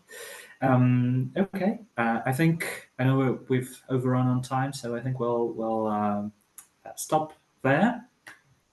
It has been a great pleasure to have every one of you here at this panel. Again, I've had the pleasure to talk to Anatoly of Cases, Antonina of Dose Robotics, and Yevhen of PopTop. All incredible Ukrainian founders, successful in the UK. Please do follow them. And that's it. Nastya, over to you. Yeah, thank you so much. I just wanted to say that I'm really proud of you guys for doing that. And I know you could have shared your experience for like hours and hours and so on. I would kindly ask you to, I know that we have prepared one question, which is what would be one advice that you would give to startups who are just exploring the UK market? So if you could type it here, and then later on within the workshop, I will just share with our audience these insights, so they will be very valuable for us. So thank you for joining us and being here. And we are moving forward to the UK local communities, building bridges for startup growth.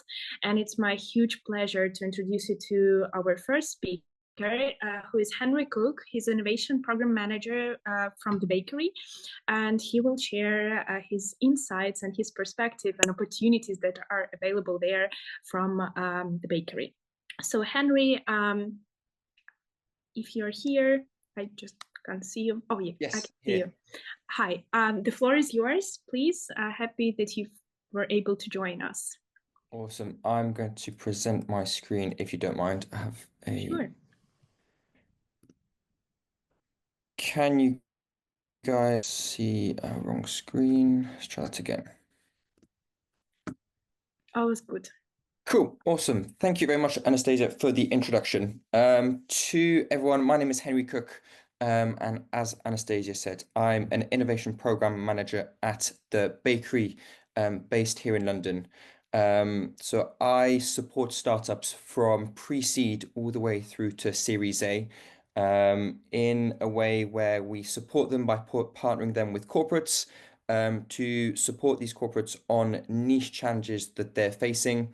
We then go and find amazing startups from all around the globe that can help solve these issues by learning more about the corporate, integrating, talking to the employees, and then in the end going on to raise millions of pounds and scaling with pilots within. So what's the bakery? The bakery is a global corporate innovation management firm. As I've just said, what we do is we go in and talk with corporates and explore what difficulties they're facing either in their day-to-day, or we look at, the next 1, 2, 5, or 10 years and look at what opportunities are in the market, whether that's, trends, whether that's emerging technologies that's coming about. And we support them by partnering them with startups or introducing them to startups who can solve for these issues. Now, in some cases, it's things like reducing costs, it's finding new revenue streams, it's starting to explore these technologies to be at the forefront of innovation for, as I said, the next 5 to 10 years. We have offices in 4 different countries, and we've been running for coming up to 13 years now. So we've been able to work with some amazing clients.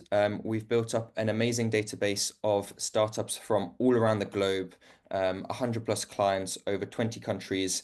But the biggest and kind of most impressive thing here is through our network of advisors, of investors, and the leadership within the company, we've enabled startups, or 16 startups, to exit through our various different initiatives. Few ideas of some of the amazing clients we've worked with, people like Facebook, Santander, major pharmaceutical companies, fintechs, again, from all around the world, but today's focus is mainly on the UK and looking at tips and tricks and various different ideas and learnings that we've taken away from working with corporates based in the UK, and then how startups can position themselves to really benefit from this amazing ecosystem that we have here. I've put together some different kind of clusters that we have here in the UK. Now, this is by no means a comprehensive list, but I think some people kind of talking about it before my talk, in that in the UK, it's really important to kind of be here to talk to people in person, and just put together this list for people that do come to the UK based on where and what you operate. There are various different clusters around the country that, yeah, are really interesting for people to explore. Obviously, London is a major hub. I think London's ecosystem is valued at around 625 billion as of kind of my last research, and has 43 active unicorns. So this is the main hub we have, but there's some really other interesting ones depending on what you operate in. We have places like Oxford and Cambridge, which focus on life science, Manchester and Glasgow, which renewable energies, looking at net zero, but also looking at manufacturing. And then we have Bristol, which is advanced materials, offshore tech. So there's some really interesting different clusters around the country. Talking about kind of all these in-person events, I thought it'd be handy for those that aren't too familiar with the UK tech ecosystem to have an idea of the amazing different events that happen across the country. Again, this is by no means a comprehensive list, but from our experience over the last couple of years, there are some really interesting events that always interesting to attend. London Tech Week, I think, is one of the really big ones, kind of here in London, but there are some others that focus on more niche industry topics, things like fintech talents. Again, here in London, there's cybersecurity events. There's events up in Manchester focused on the Manchester Tech Week. There's women in tech, and there's various different kind of agriculture education events across the country. Then moving on to the corporate side of things. So as I said, within the bakery, we really focus on supporting startups through corporates. A lot of the corporates out there will have various different innovation mechanisms. Now, whether that's focusing mainly on internal activities or external. When it comes to the external side of things, there's various different ways that they partner, that they collaborate, that they scale solutions. So I thought it'd be interesting for the kind of startups here to get an idea of how to best position themselves to benefit from these various different innovation mechanisms that corporates run. I've worked on 3 or 4 just in the last 6 months. And there are some really interesting opportunities to keep an eye on. Places to look for the things like this is obviously kind of LinkedIn is the big one, but companies like the bakery and other agencies often kind of share the projects they work on. So we look at the first step in kind of supporting corporates. So as I said, we go in, we help the corporates understand and explore the potential different challenges that they're facing. Now, for a startup, when they kind of get onboarded to this, what's really important is understanding why now. Why is the corporate looking at this problem now? What is the strategic driver that's creating the urgency for the corporate to be exploring this? Once that's been understood, startups can start to understand, what's the corporate impact? What are they looking to solve for? Is it reducing cost? Is it revenue streams? Are there ESG metrics that they're trying to work towards? And by understanding this, it makes it a lot easier for founders to kind of understand and then start talking to the various corporates based on the solutions that they offer. Once you understand that, the bakery will go out and we will scout the various different startup ecosystems, databases. As I said, we've now got a database of over 6,000 amazing startups, but we're continuously looking at other platforms where amazing startups may lie. Once the kind of in conversation with the corporates, it's really important to speak their language, to talk to them in a way that they understand. There's often quite a bit of a divide in between, corporate language and what they do on a day-to-day basis. And as a founder coming in with this amazing knowledge of technology solutions, and there's often a bit of a divide. So it's really important to kind of bridge that gap and actually take the step towards the corporate's language. Once you're in conversation, we will support startups in collaborating with various different corporates. So we identify corporate challenges, then we develop different use cases that we look for startups to come in and work on. From that plethora of different use cases, there will be only a few that are of interest to them. So it's really important to open in discussions and really collaborate and be responsive to the corporate's needs. The solution you might have at the start isn't always perfectly tailored to what the corporate wants. And so what they often look for is that adaptability and responsiveness to be able to tailor the solution slightly or tailor the messaging to something they understand. This is a great opportunity during these kind of discussions to de-risk the relationship. When we're putting you in contact with the various different corporates, it's amazing for them because they get to learn about your technology and the kind of trends and emerging technologies that are in the market. But for a founder, it's a great opportunity to start building relationships within a corporate. These people can become mentors, they can become advisors, and it enables you to open in discussions in a non-risk environment where you can start to learn about how a corporate works. What's the governance structure? Who do you need to talk to actually even start proposing a pilot? So it's a great opportunity, and be transparent, ask the dumb questions essentially, but build that relationship so that you can kind of create a space and an amazing platform for scalability. Then after that, there's obviously loads of pilot proposals that go in. There'll be a few that are selected from the corporates. And again, tailor your ask. Be clear about what you want, whether that's, the funding, pilots, whether you want data.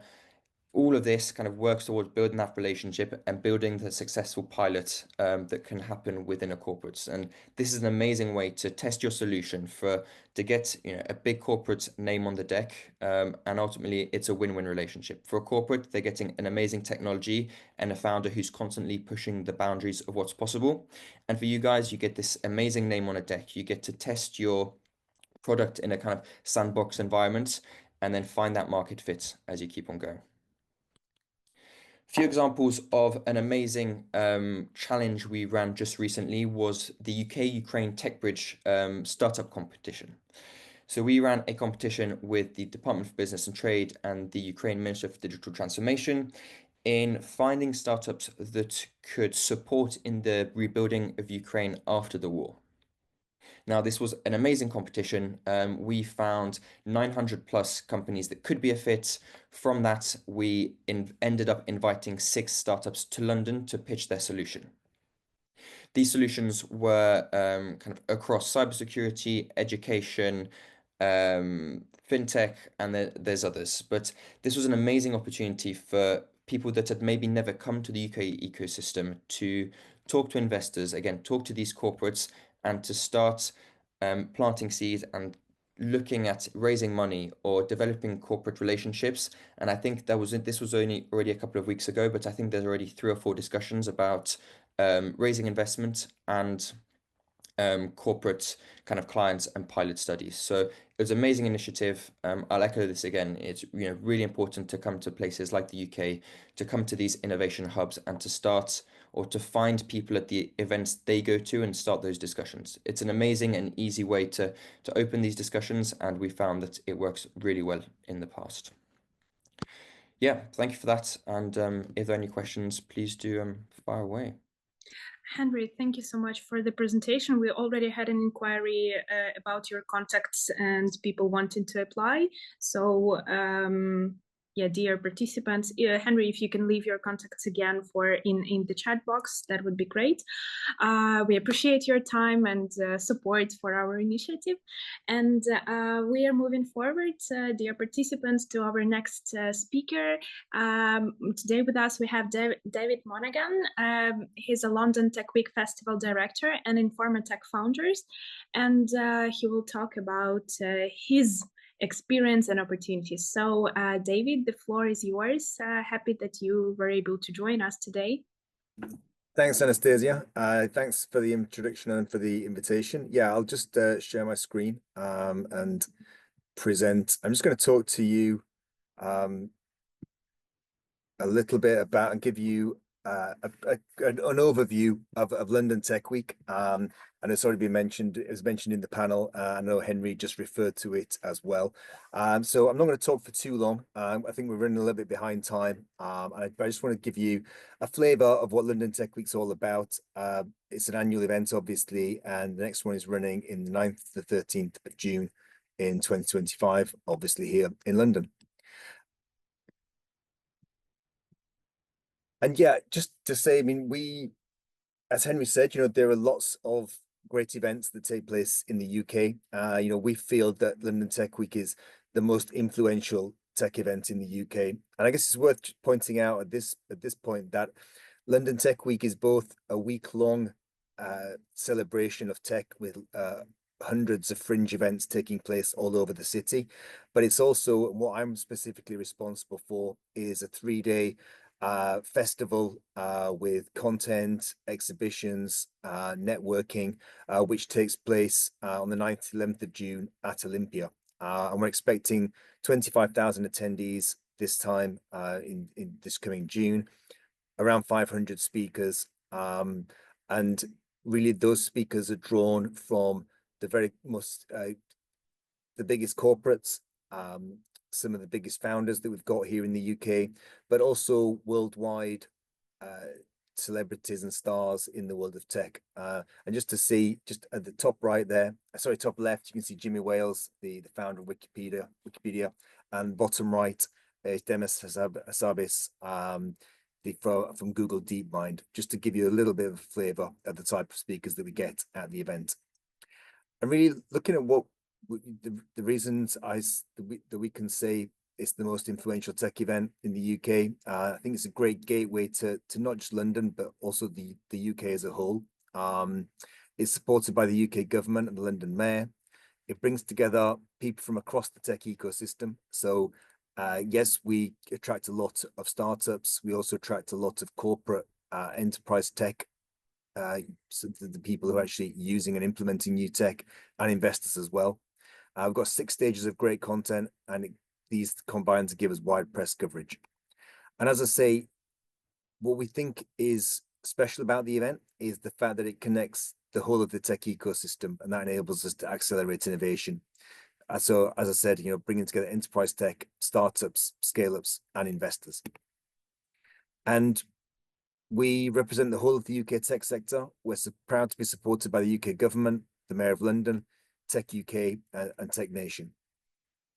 And just to give you a very, very quick flavor of the type of content that we have, as I say, there are 6 stages of content that we're running this year in June, covering everything from AI and enterprise tech, and some with case studies from corporate CIOs and CTOs, looking at specific strands of innovation in terms of retail tech, fintech, martech, and then also health tech and climate tech.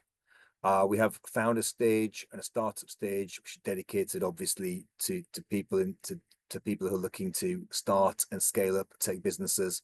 And then the Tech Horizon stage, which looks at the bleeding edge of tech, and some of the wider issues around investment environment, diversity, so deep tech, space tech, and all kinds of other things which are happening here in the UK and indeed around the world.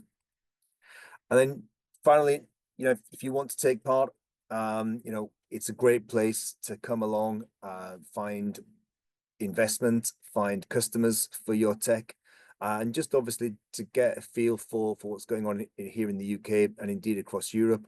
So if you want to sponsor or exhibit and get exposure for your company, you're very welcome to do so. You can take a startup pod, which is a smaller way of doing that and a great way of showcasing your company's product. Or of course, you're very welcome to attend as a delegate and enjoy some of the 6 stages of content that we've got. And I should also say, you could also organize a fringe event, or just come along and take part in the fringe program. And those once those events get confirmed, you can find them on the London Tech Week website, as well as all kinds of other information about the event. So do feel free to reach out. My contact details are there, and I'm sure Anastasia will share those afterwards. And as I say, it's been a pleasure to talk to you today. Thank you for the invitation. I just wanted to give you a quick view of what London Tech Week is all about. David, thank you so much for an overview of London Tech Week, and I'm sure you will see a lot of Ukrainian participants this year. So hopefully we'll see each other there.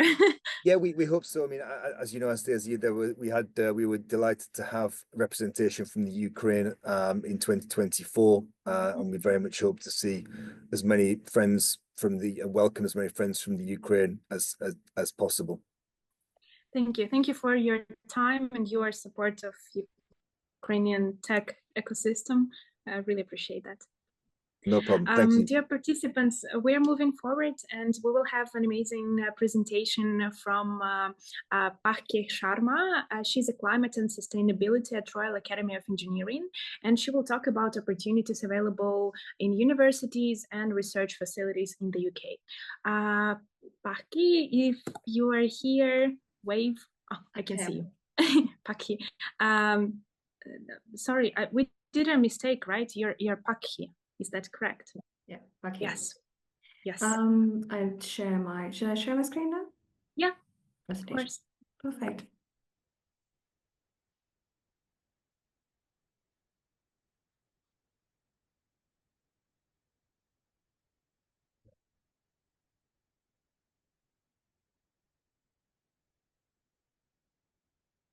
Can you see my screen? It's still loading, and yes, we can see, but not in the full mode. So if you can, yes, wonderful. Okay, perfect. It's yours. Thank you so much. Hi, everyone. Thank you so much for joining today. I will be talking about the innovation in UK universities and research facilities. But before we dive into that, I would like to share a bit about my experience and who am I in this ecosystem. So I have 5+ years of experience working within the UK startup ecosystem and supporting entrepreneurs like yourself.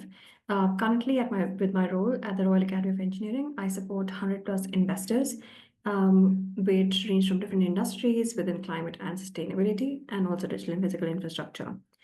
My role is currently building an ecosystem for early and mid-stage startups within the UK. The Royal Academy of Engineering has many different programs, but it also sits in an amazing intersection where we support many startups who come out from universities. Just recently, as of yesterday, we actually launched our Spotlights on Spinouts report, which I can share for all of you to access, and where we saw that there are almost 21,000 active spin-out startups and social enterprises from UK universities. And the 3 key roles that these UK universities play in research and entrepreneurship is driving innovation and economic growth through a lot of research and development, fostering entrepreneurship within our society, and also supporting the business community within the UK. Some of the regions where we have most of the spin-outs are from University of Glasgow, University of Cambridge, Oxford, Imperial, the Golden Triangle, as we call it.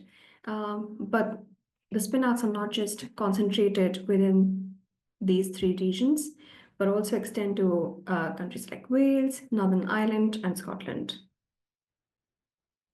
Some of the key accelerators and incubators in the UK, which also spin out from universities, are Oxford Innovation, Imperial Enterprise Lab, Cambridge Enterprise, and us, the Enterprise Hub, which is part of the Royal Academy of Engineering.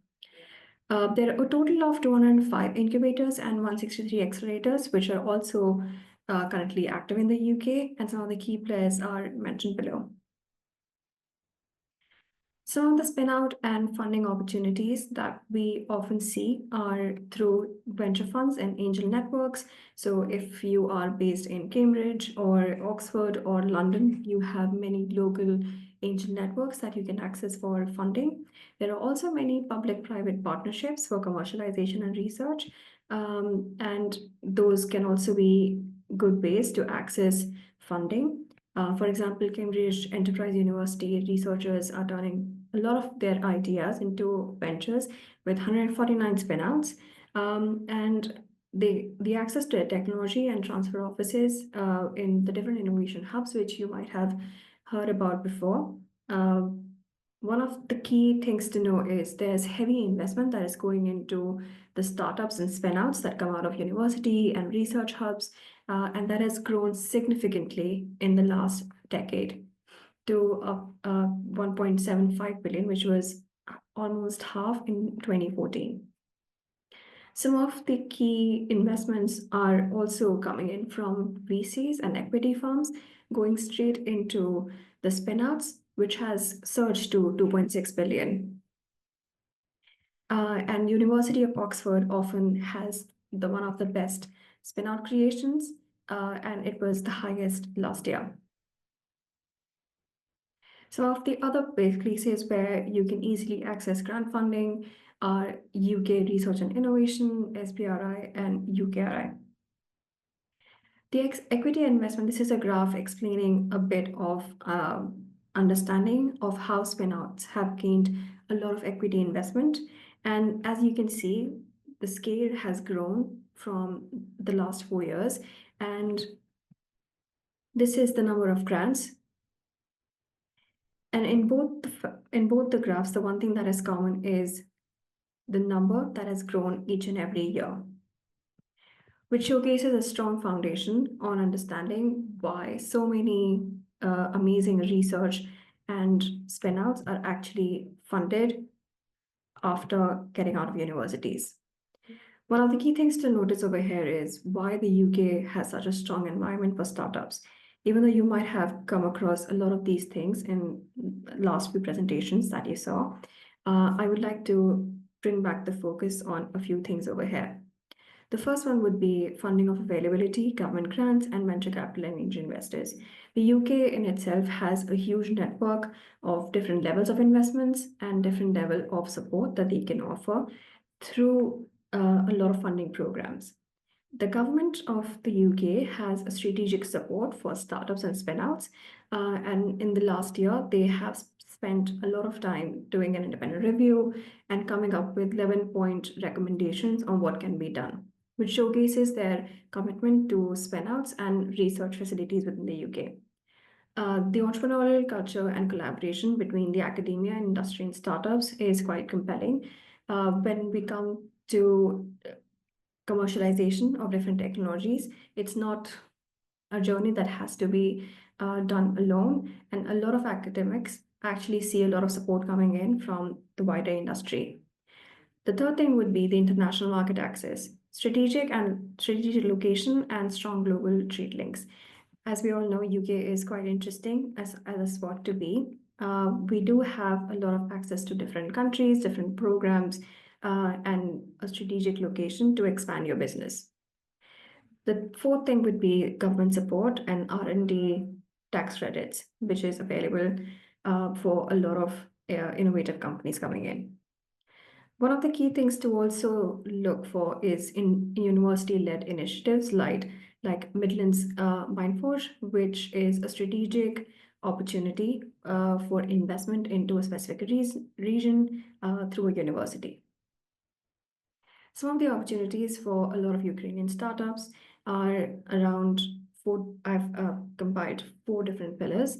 The first one would be different visa opportunities and visa options to move over here legally. The second one would be many different soft landing programs. The first one that I've mentioned over here is in Wales, which gives you access to the Welsh ecosystem, Welsh funding, and also co-working spaces. It's a 12-week program. The other one is based in West Midlands, which is in England. They're both soft landing programs, which means you have an opportunity to speak with an accountant, register your business over here, understand the complexity around starting a business in a new country as a foreign founder. And the third one is there are many programs available specifically for international founders. Within the Royal Academy of Engineering, we have a program called Leaders in Innovation Fellowship, where you are funded for a year and you get access to all of our resources, funding opportunities, fellows, advisors, and mentors. And the last one would be, as the bakery mentioned before, the Ukraine Tech Bridge and Ukraine-focused accelerators and access to mentors and funding. When we talk about international founders, the UK has seen a lot of focus on spinouts, and especially there are 20 different nationalities which are top 10 in our last spinout report. Some of the emerging trends and innovations that universities support right now, as we all have seen, AI and research and growth of university-led venture capital funds is quite growing. Some of the key top themes were artificial intelligence, genomics, medicine, health, and big data. So the finest thing that I would like to share is innovation thrives where academic entrepreneurship intersect, and universities are not just centers for learning, but also engines for groundbreaking startups that shape the future. Thank you so much. if you have any questions or if you would like to access the Sven report and learn more about the programs that the Royal Academy of Engineering has, I'm happy to share them. Okay, thank you so much. It was fascinating to realize how many opportunities you have, and specifically thank you for focusing on what Ukrainians can do and opportunities available for us. Really appreciate your time and involvement in it. Thank you so much. And I'm passing my moderation to Fionnuala. Fionnuala, please, the floor is yours, or is that Larry? Fantastic. I'll be very quick because I know we're way behind, and delighted to pass the baton over to my colleague Larry O'Donoghue, who will moderate this panel. First of all, we have a short presentation from Phil and then the panel discussion. So Larry, I'll hand it over to you. Cheers, Phil. Thanks very much, and thanks everybody on Anastasia for moderating so far. So I've been on the workshop here for the afternoon. It's really been fascinating listening to everybody, and well done to all of the panels and the contributors. This is no mean task to put together this level of information in this short period of time. So hopefully we can do something similar with this piece, where we focus on the venture world and equity investment and the availability of it in the UK, and maybe ask some of the panelists how Ukrainian companies can access some of that UK venture capital, or these venture ecosystems at least. So yeah, my name is Larry O'Donoghue. I'm with one of the partners on this project, Access BIC. Our background in investment, equity investment, tends to focus on angel investment. We're kind of very involved in Ireland and across Europe in various networks within Ireland. It's the Halo Business Angel Network we would have started and grown over the years, and very involved in the European Business Angel Network across Europe. And on the panel today, we're joined by Dr. Phil O'Donovan. So Phil, lovely to meet you. Thanks very much for joining. We're also joined by Arthur Persich from Plug and Play, the innovation platform, the global innovation platform. Arthur, thank you so much for joining as well. And Anfisa Anakushina from iClub, also from Sky Nora Ventures, and also as an investment director in a family office based in Monaco. So Anfisa, thank you very much for joining us as well. So I think Phil O'Donovan is going to kick off this session with a quick presentation and an overview of angel investing and the UK angel investment landscape. So Phil, thank you so much for doing that for us. Thank you, Larry. Thank you.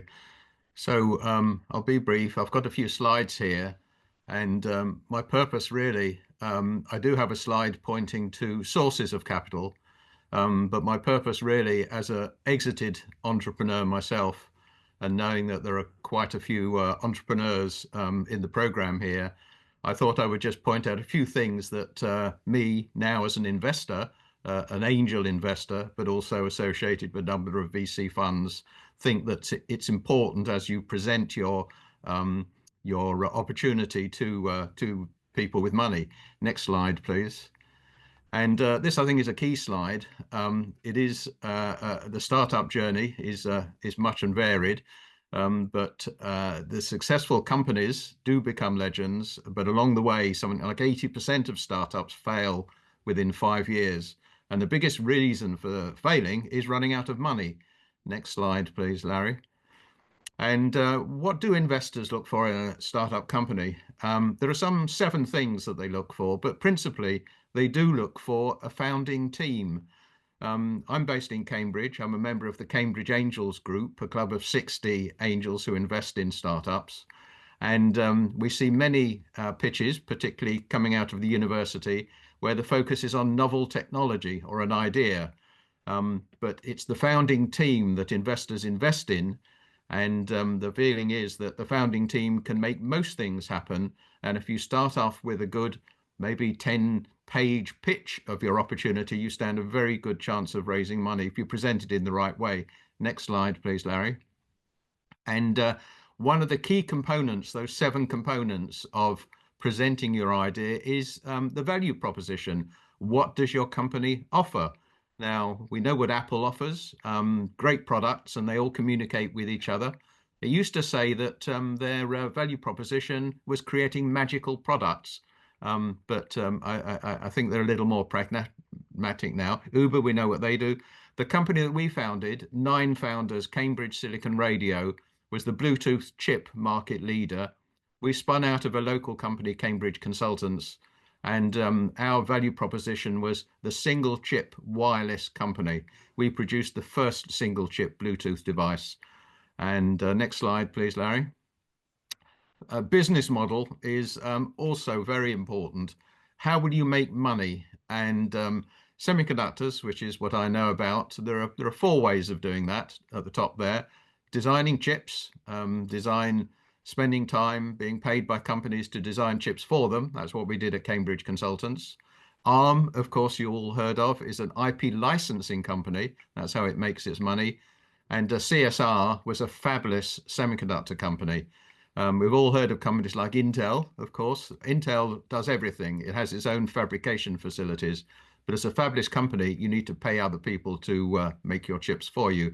But that's a well-honed business model, and sometimes it's called deep tech. I don't call it deep tech, but it's a model that is very attractive to VCs. Next slide, please, Larry. This is what we did. I won't. I think you've got access to the slides afterwards, so I won't dwell on this. We created a Bluetooth single chip. We sold 4 billion of them. We floated on the London Stock Exchange in 2004 after some 4 or 5 years of starting the company. And we were acquired as a public company by Qualcomm, a big American company, for $2.5 billion in some 10 years later. Next slide, please, Larry. And startup tools and the UK investor ecosystem. You've heard a lot about the sources of funding and the sources of help within the UK. Some very good presentations there. On the left-hand side are the formulation tools for startups and desk research. And here are some of the websites to go to look at sources of funding. Bowhurst is a super company for producing reports. I've referred to the Royal Academy of Engineering, of which I'm a fellow above, and the British Business Bank, etc.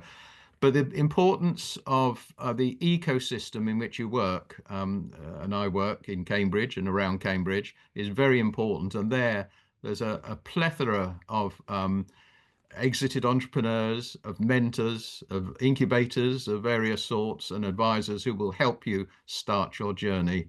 But you can dwell on those references at your will subsequently. Next slide, please. And here's the Cambridge cluster. It's a well-known cluster. The Golden Triangle has been referred to. We also have the Oxford-Cambridge corridor and a number of other names for this grouping. There are lots of knowledge-intensive companies in the area. Annual turnover, this is a few years ago, 18 billion pounds, 67,000 people. Home to 23 billion dollar plus market cap businesses, of which CSR was one. And we're actually ranked, Cambridge and San Jose are the 2 most intensive tech clusters worldwide. Tech cluster being measured by number of patents generated and basically the quality of the work, the companies, and the value of the companies and the products produced. And of course, 121 Nobel Prizes over the years. And those 7 things below were some of the things that came out of Cambridge, including the cat and kitten flap. Sir Isaac Newton, a little before he developed his reflecting telescope in 1688. Next slide, please. That's the Cambridge Angels, group of 60 of us, mostly exited entrepreneurs.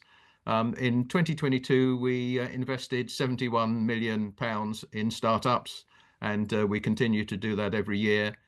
We have a formal process, a website, cambridgeangels.com. Check us out. And if you think you've got a pitch that we would like to hear about, do send it to us. We have a small team who looks at pitches and then presents them to people like ourselves, who then meet the entrepreneurs. Next slide, please. And the point I wanted to make in this very brief pitch is that there is no shortage of cash for companies that have a good proposition. The cash is sort of not very evenly distributed. It's pretty well distributed across Cambridge. There's a lot in Cambridge. We call Cambridge the Greater Cambridge area. We do prefer to invest in companies that are based around Cambridge, but the Greater Cambridge area does actually include mainland Europe and indeed the world if necessary. Next slide, please, Larry. And that's it. Thank you very much.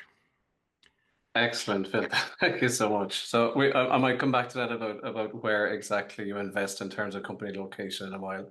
But we'll just go to the other panel members for a quick introduction. So Arthur, yourself and Plug and Play, and what you guys do in general, but what you specifically do in terms of investment. Sure. Well, first of all, thanks for having me. Plug and Play is a global innovation platform, and we called it an innovation platform because we have 3 activities in Plug and Play. We manage innovation programs, so incubators, accelerators across the world, 120 of them every year approximately. Then we have a venture capital arm that focuses on investment and scouting. And then finally, the third part, which really which really sets Plug and Play apart, is the corporate innovation side. We work with more than 550 partners across the world, partners the likes of DHL, Jaguar Land Rover, McDonald's, to help them on their open innovation. And so obviously you can see the flywheel of understanding what the industry is looking for, what the entrepreneurs want to build, and how to bring them together. It's really what we do. I work in the venture capital side, so my job is to scout for investment, scout startups, early stage startups in investment. So Phil might have seen some deals that I've seen too, and scout them also on behalf of our partners in the UK. Excellent, Arthur. Thank you so much. And the open innovation does raise an interesting point. There's always this hunger for investment, for funding, third-party funding, venture capital, but it's customers obviously that provide the best source of funding for your startup, which can often be overlooked. And please, thank you so much for joining us. Can you give a quick introduction to yourself and the organizations that you're involved with? Yeah, with a big pleasure. So I represent Skyrora Ventures. It's investment arm of Skyrora. Skyrora is a rocket company based next to Edinburgh in Scotland. And I suppose we're the first and only private launcher which has launched the rocket from the British soil for the private money.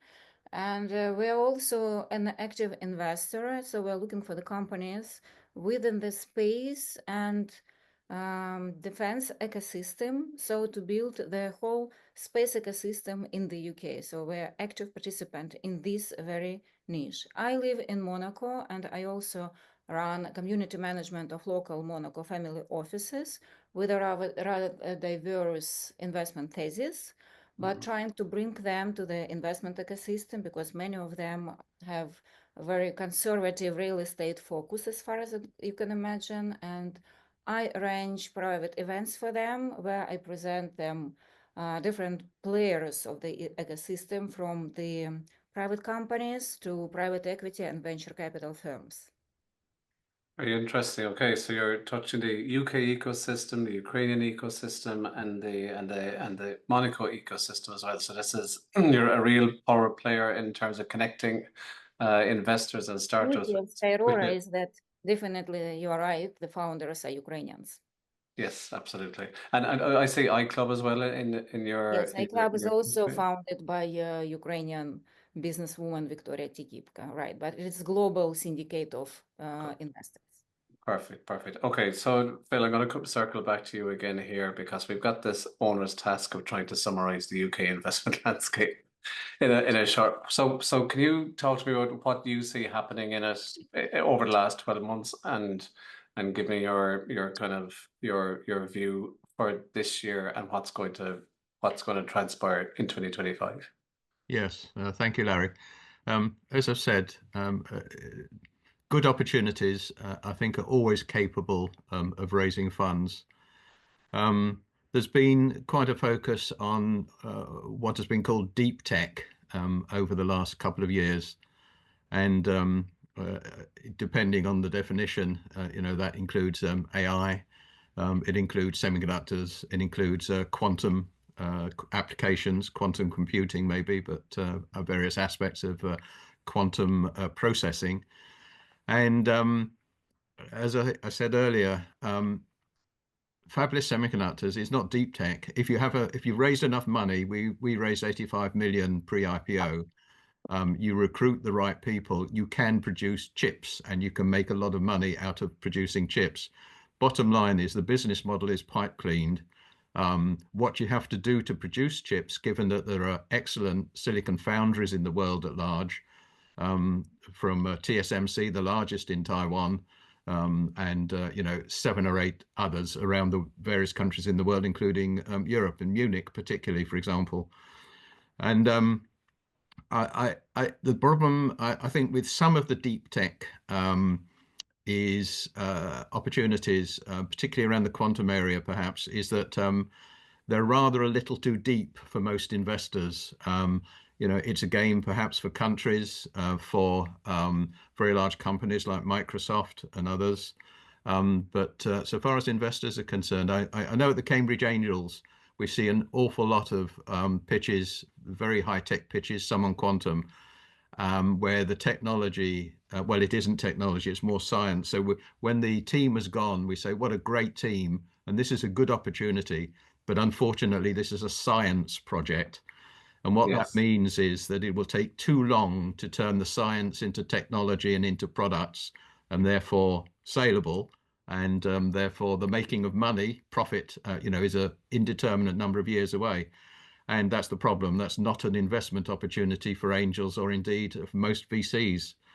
When you're a little further down the line, and I am that old that I worked in the beginnings of AI way back in the 70s when we were looking at pattern recognition and character recognition. And of course, we've gone on a long way since then, such that AI, as we now see, particularly in America, it's possible to create a company, raise an awful lot of money, have a very highly valued company, and even to float it before you have any product and profit. But the various ramifications of AI and even artificial general intelligence to other products and other product areas using pre-packaged components of AI will increasingly become possible. And, as products interface with humans, and there are an awful lot of products and an awful lot of humans, those applications will be many and varied. And I think we're starting to see those. So what I've tried to do here really is to say, and there hasn't been time, of course, to say these are the 7 things that you need to present in your 10-slide pitch. And if you do, you'll raise some money. But key thing for the UK is absolutely no shortage of money. And that applies to most European countries as well, of course. And then just to stay with that, just to put some context around the angel part of this ecosystem, valuations amongst yes. Companies are raising that you're willing to kind of back at what stage? Yes. Put some color on that for me, please. Yes, indeed. We invest 70 million pounds plus per year in new companies, in startups, and including, in fact, follow-on rounds in those startups. But we don't invest in later stages of companies. And in terms of a first round, it's usually, it can be as low as 150, maybe 200,000. It's often around the 500,000, getting up to just under 1 million. I think the largest first round we've had for a startup was 3.5 million. And the valuations, or rather the pre-money valuations, are very similar to the other incubators and the other groups that help to form companies. You might be looking for 25% of the company for the first slug of money that you're putting in. But of course, the key question to the founders as they pitch to us, and we have a formal process for pitching at the Cambridge Angels. We have a deal team who sees thousands, I think, of pitches a year. They filter them and they give them to an informal pitching session. And we have 2 of those a month, every month. And some 6 or 7 companies will pitch to us. and not the 60 angels would turn up for those, usually about 10 to 15 angels. And if we like the pitch, we will say, yes, that's good, come to a dinner pitch. And we have about 10 of those a year. And the companies come, they pitch, and then the hands go up amongst the people around the table, which might be 20 or 30 people. And those are the first investors in that company. Very rarely do we invest as sole investors in companies. There's usually about 3, 4, 5, sometimes as many as 10 angels who will invest in a first round and share that between them. And we all invest as individuals. We hope that we bring something to the party, and we invest as individuals. The Cambridge Angels is a club, but we don't invest as Cambridge Angels Limited. And most of us are very focused. In fact, our website has 60 photos. You can check out the names and the photos. And whereas I, after exiting from CSR, I did invest in a healthcare company. I don't now, because I found I don't know enough about healthcare in order to be able to be an adequate investor and mentor for the company. That can often be a problem when you know too much about a sector. It can be very difficult to invest in it. Sometimes you're better off not knowing so much. Okay, Arthur, let's move on to the VC world in the UK. Can you give a little bit of context as to what's happening there right now, what you see happening and what you expect to 2025 to look like? Yeah, absolutely. So as Phil pointed out, there is no shortage of money. I mean, except the government would love to think that for their own budget, but in terms of investment, there's no shortage of money. There's a couple of numbers that are very important to understand, like the size of the VC industry. We're talking about at the moment, it's estimated that there's 11 billions in dry powder. Dry powder is the money that the VCs have at disposal that is supposed to be deployed and that is not deployed. If you look at the trend in terms of equity raised over the years, it's been decreasing. And the reason is that 2021 and 2022 were just record years. But if you look at the amount raised this year, it's actually growing back. So what we can expect in terms of VC funding is really a renaissance in 2025. Hopefully not overvaluations, because the VC landscape being what it is and being very competitive, as Phil pointed out, hopefully it will put pressure on the quality rather than on the quantity and create a bubble. So this is for the financials of the aspects. In terms of trends and the what areas, I mean, the UK has always been a financial country, so the fintech sector will always continue growing. But what I think is very interesting is to see that in 2024 the big winner was health and not AI, and not necessarily directly AI. And we can very much expect that to continue because of the importance and the quality that AI can bring to health solutions. So I think it's very interesting to keep in mind those three, the AI, but the AI, the financial, and the health. But as Phil pointed out, the UK has a specialization in deep tech in general. There is also obviously climate tech that will likely fly away from the US and coming into the UK with a less regulated market and in the EU. So there's opportunities there as well. But one should not underestimate what deep tech in the next year can mean for the UK economy. Absolutely. And there was other panels and speakers kind of touched on this point. This is really important for the audience, which we're trying to help here today, which is Ukrainian startups. If they're to attract UK VC funding, do they have to be based in the UK or have a subsidiary presence in the UK fully owned, or can they raise UK venture capital funding from a base in Ukraine or elsewhere in Europe, for instance? I mean, this is a very, very interesting question, because I heard Anatoly talking about the fact that you need to be in the UK and you need to be present in the UK. There's two factors here. The first one is that obviously traction in Ukraine is unfortunately not seen as valuable as traction in the UK to UK investors, because it's a very competitive market. UK investors are usually more at ease if they see that a market that they know themselves is showing traction for the product, and therefore has replicability across the world. Which leads me to the second point. We have to think that when you're working in the UK, very often, if you're an international founder, you're actually thinking about a launchpad towards the US. and the government is trying to limit that. But you can do business in the UK with Ukrainian traction. But it is true that in order to understand what the UK business is, you need to live it, you need to have a partner there. And more importantly, if you're looking for international scale, then at that point, it's not only about having this capacity to learn about the UK ecosystem, but also the English-speaking ecosystem in general. So it's unfortunately very difficult at the moment. It's true for a Ukrainian startup to just come into the UK market and compete with UK-based founders, because a lot still happens in person and a lot still happens in meetings and events. However, I think if there is one moment in history in which there is definitely a spotlight on Ukrainians, unfortunately for sad reasons, but it's now. So if really there's a moment where I would push and give that extra boost in trying to get in touch with the UK ecosystem, even if it's online and get in touch, I would not consider, I would absolutely not bar it from the strategic options. Yeah, I just add to something that Arthur said, and that is it's about the people. It could well be that there is a solid base of horsepower in another country. But the thing about being, talking for myself, an early stage investor is that you need to interact with the team or some members of the team in terms of mentoring, advice, face to face. And you can't do that at a distance, despite the goodness of Teams and Zoom, it just isn't possible. So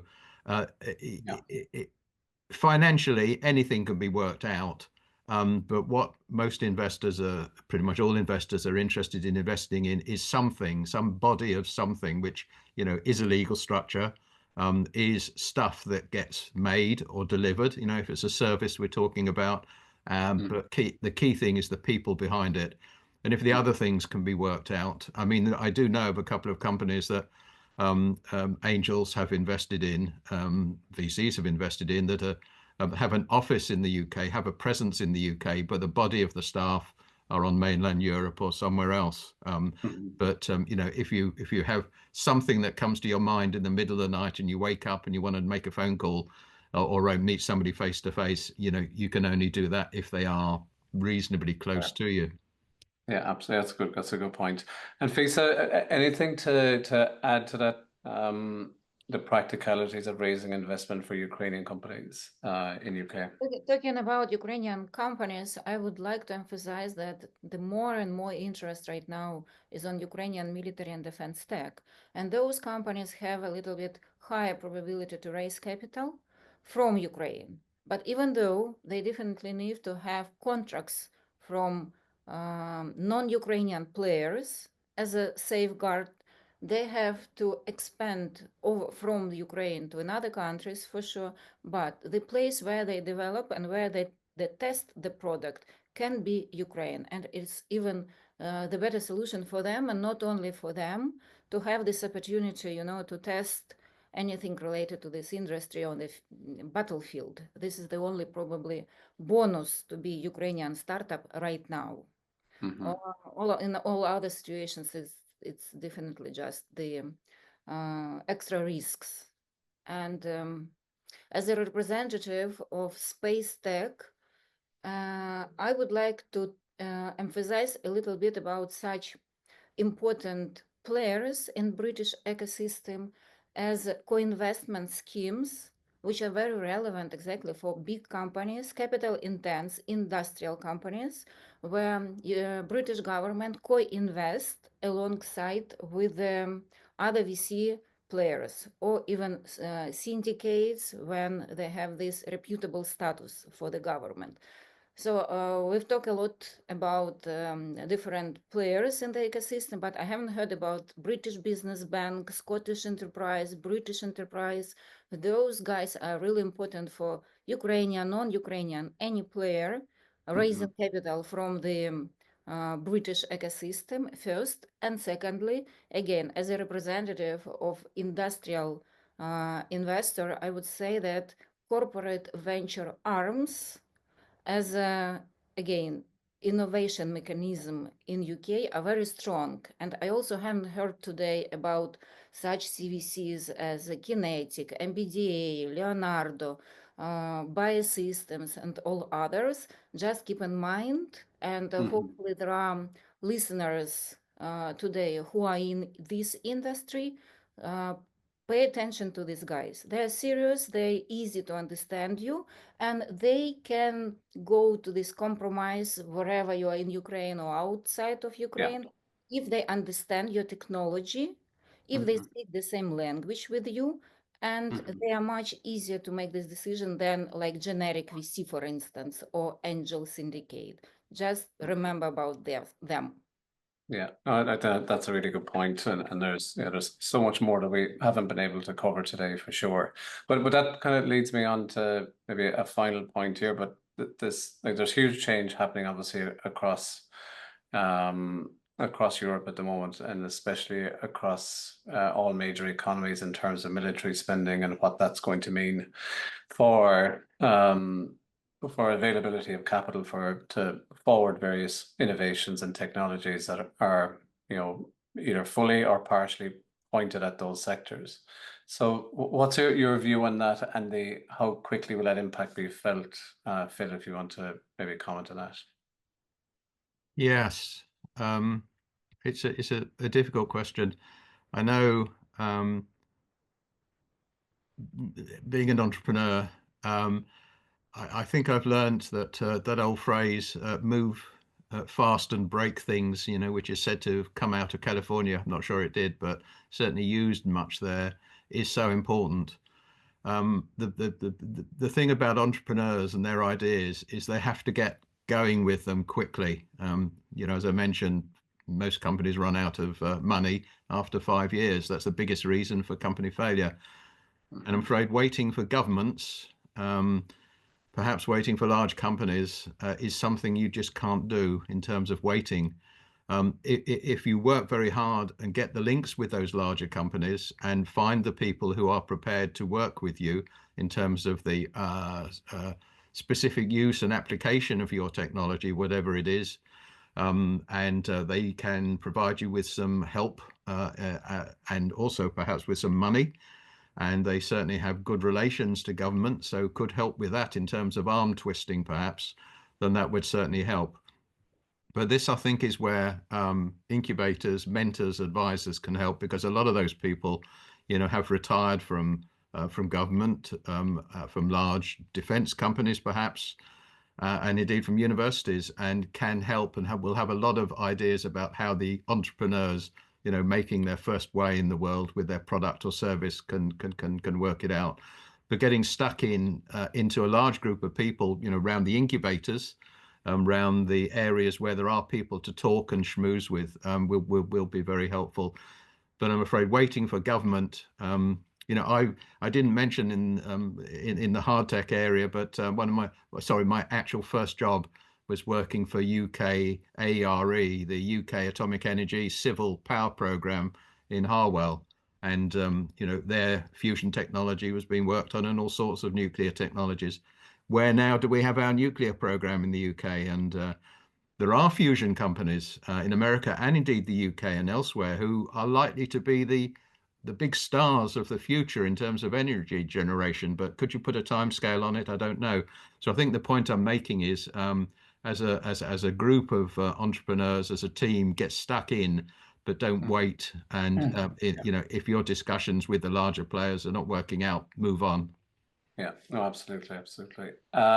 Arthur, we might just think about the most recent deals that Plug and Play have been involved in from a venture point of view. If you don't mind, I'd like to add just on top of that. Absolutely, I think it's a very, very interesting question that is extremely relevant and will be even more relevant in the next years.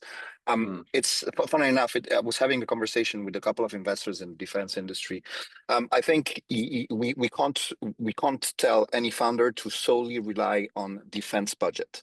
That is the worst advice we can give them, because defense budgets, even if there's going to be more money and there's going to be a change, are very slow to deploy.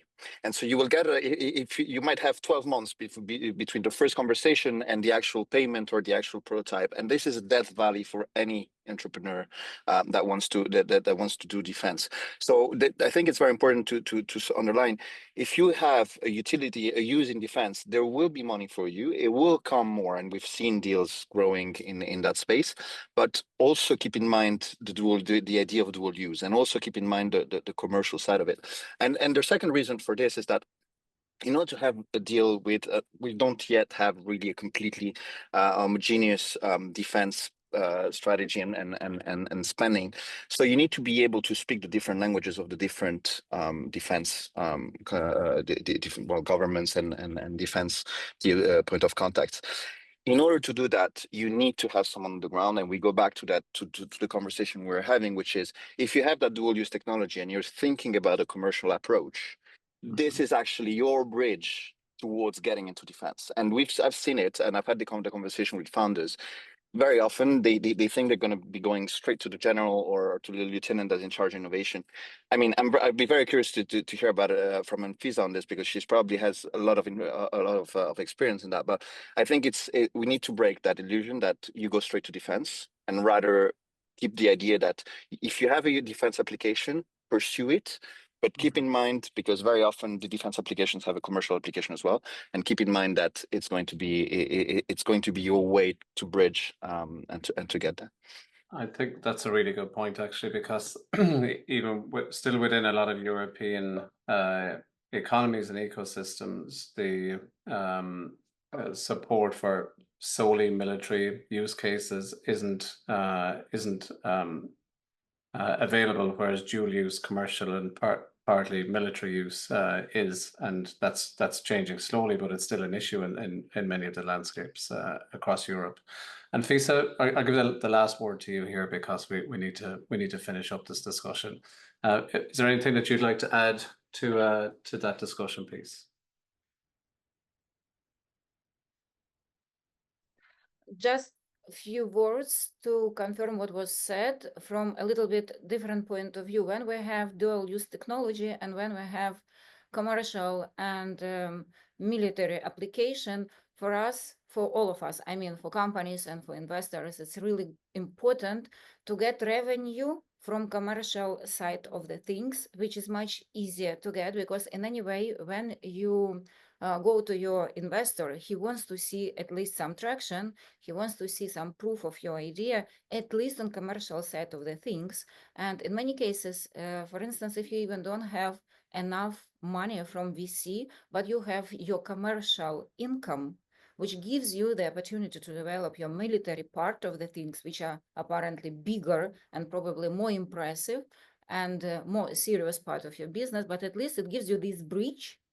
This smaller income from commercial side sometimes is very important bridge to a really big raise, to really big bootstrapping of your business, for instance. And it gives you this timing when short sales helps you to get your long sales cycle.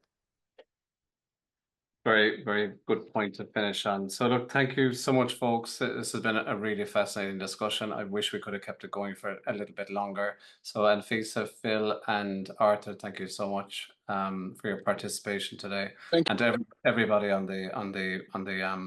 this really interesting workshop today. It's been really fascinating and well done to everybody. So I'm just going to hand you back to my colleague Fionnuala to close things out. Fantastic. Thank you so much, guys. That was excellent. As Larry said, a great finish to the afternoon. I'm going to be very quick on my wrap up. I want to thank, share, here we go. I want to thank my partners who helped organize this webinar, Vacuum Deep Tech Acceleration, Anastasia, who beautifully moderated so much of the event, and Maria from Plug and Play, and obviously my colleagues in Access BIC. The next market discovery workshops are 15th of April on Turkey, and then the 29th of April on Central and South America. We will be sharing this presentation. There are 16 other market workshop videos on the Seeds of Bravery YouTube channel. Here you can scan the QR code to get through to the YouTube channel, and you can also register for the upcoming webinars here. So listen, thank you all so much for attending today. I hope you found it useful, and we look forward to seeing you again soon on another webinar. Thank you. Bye-bye.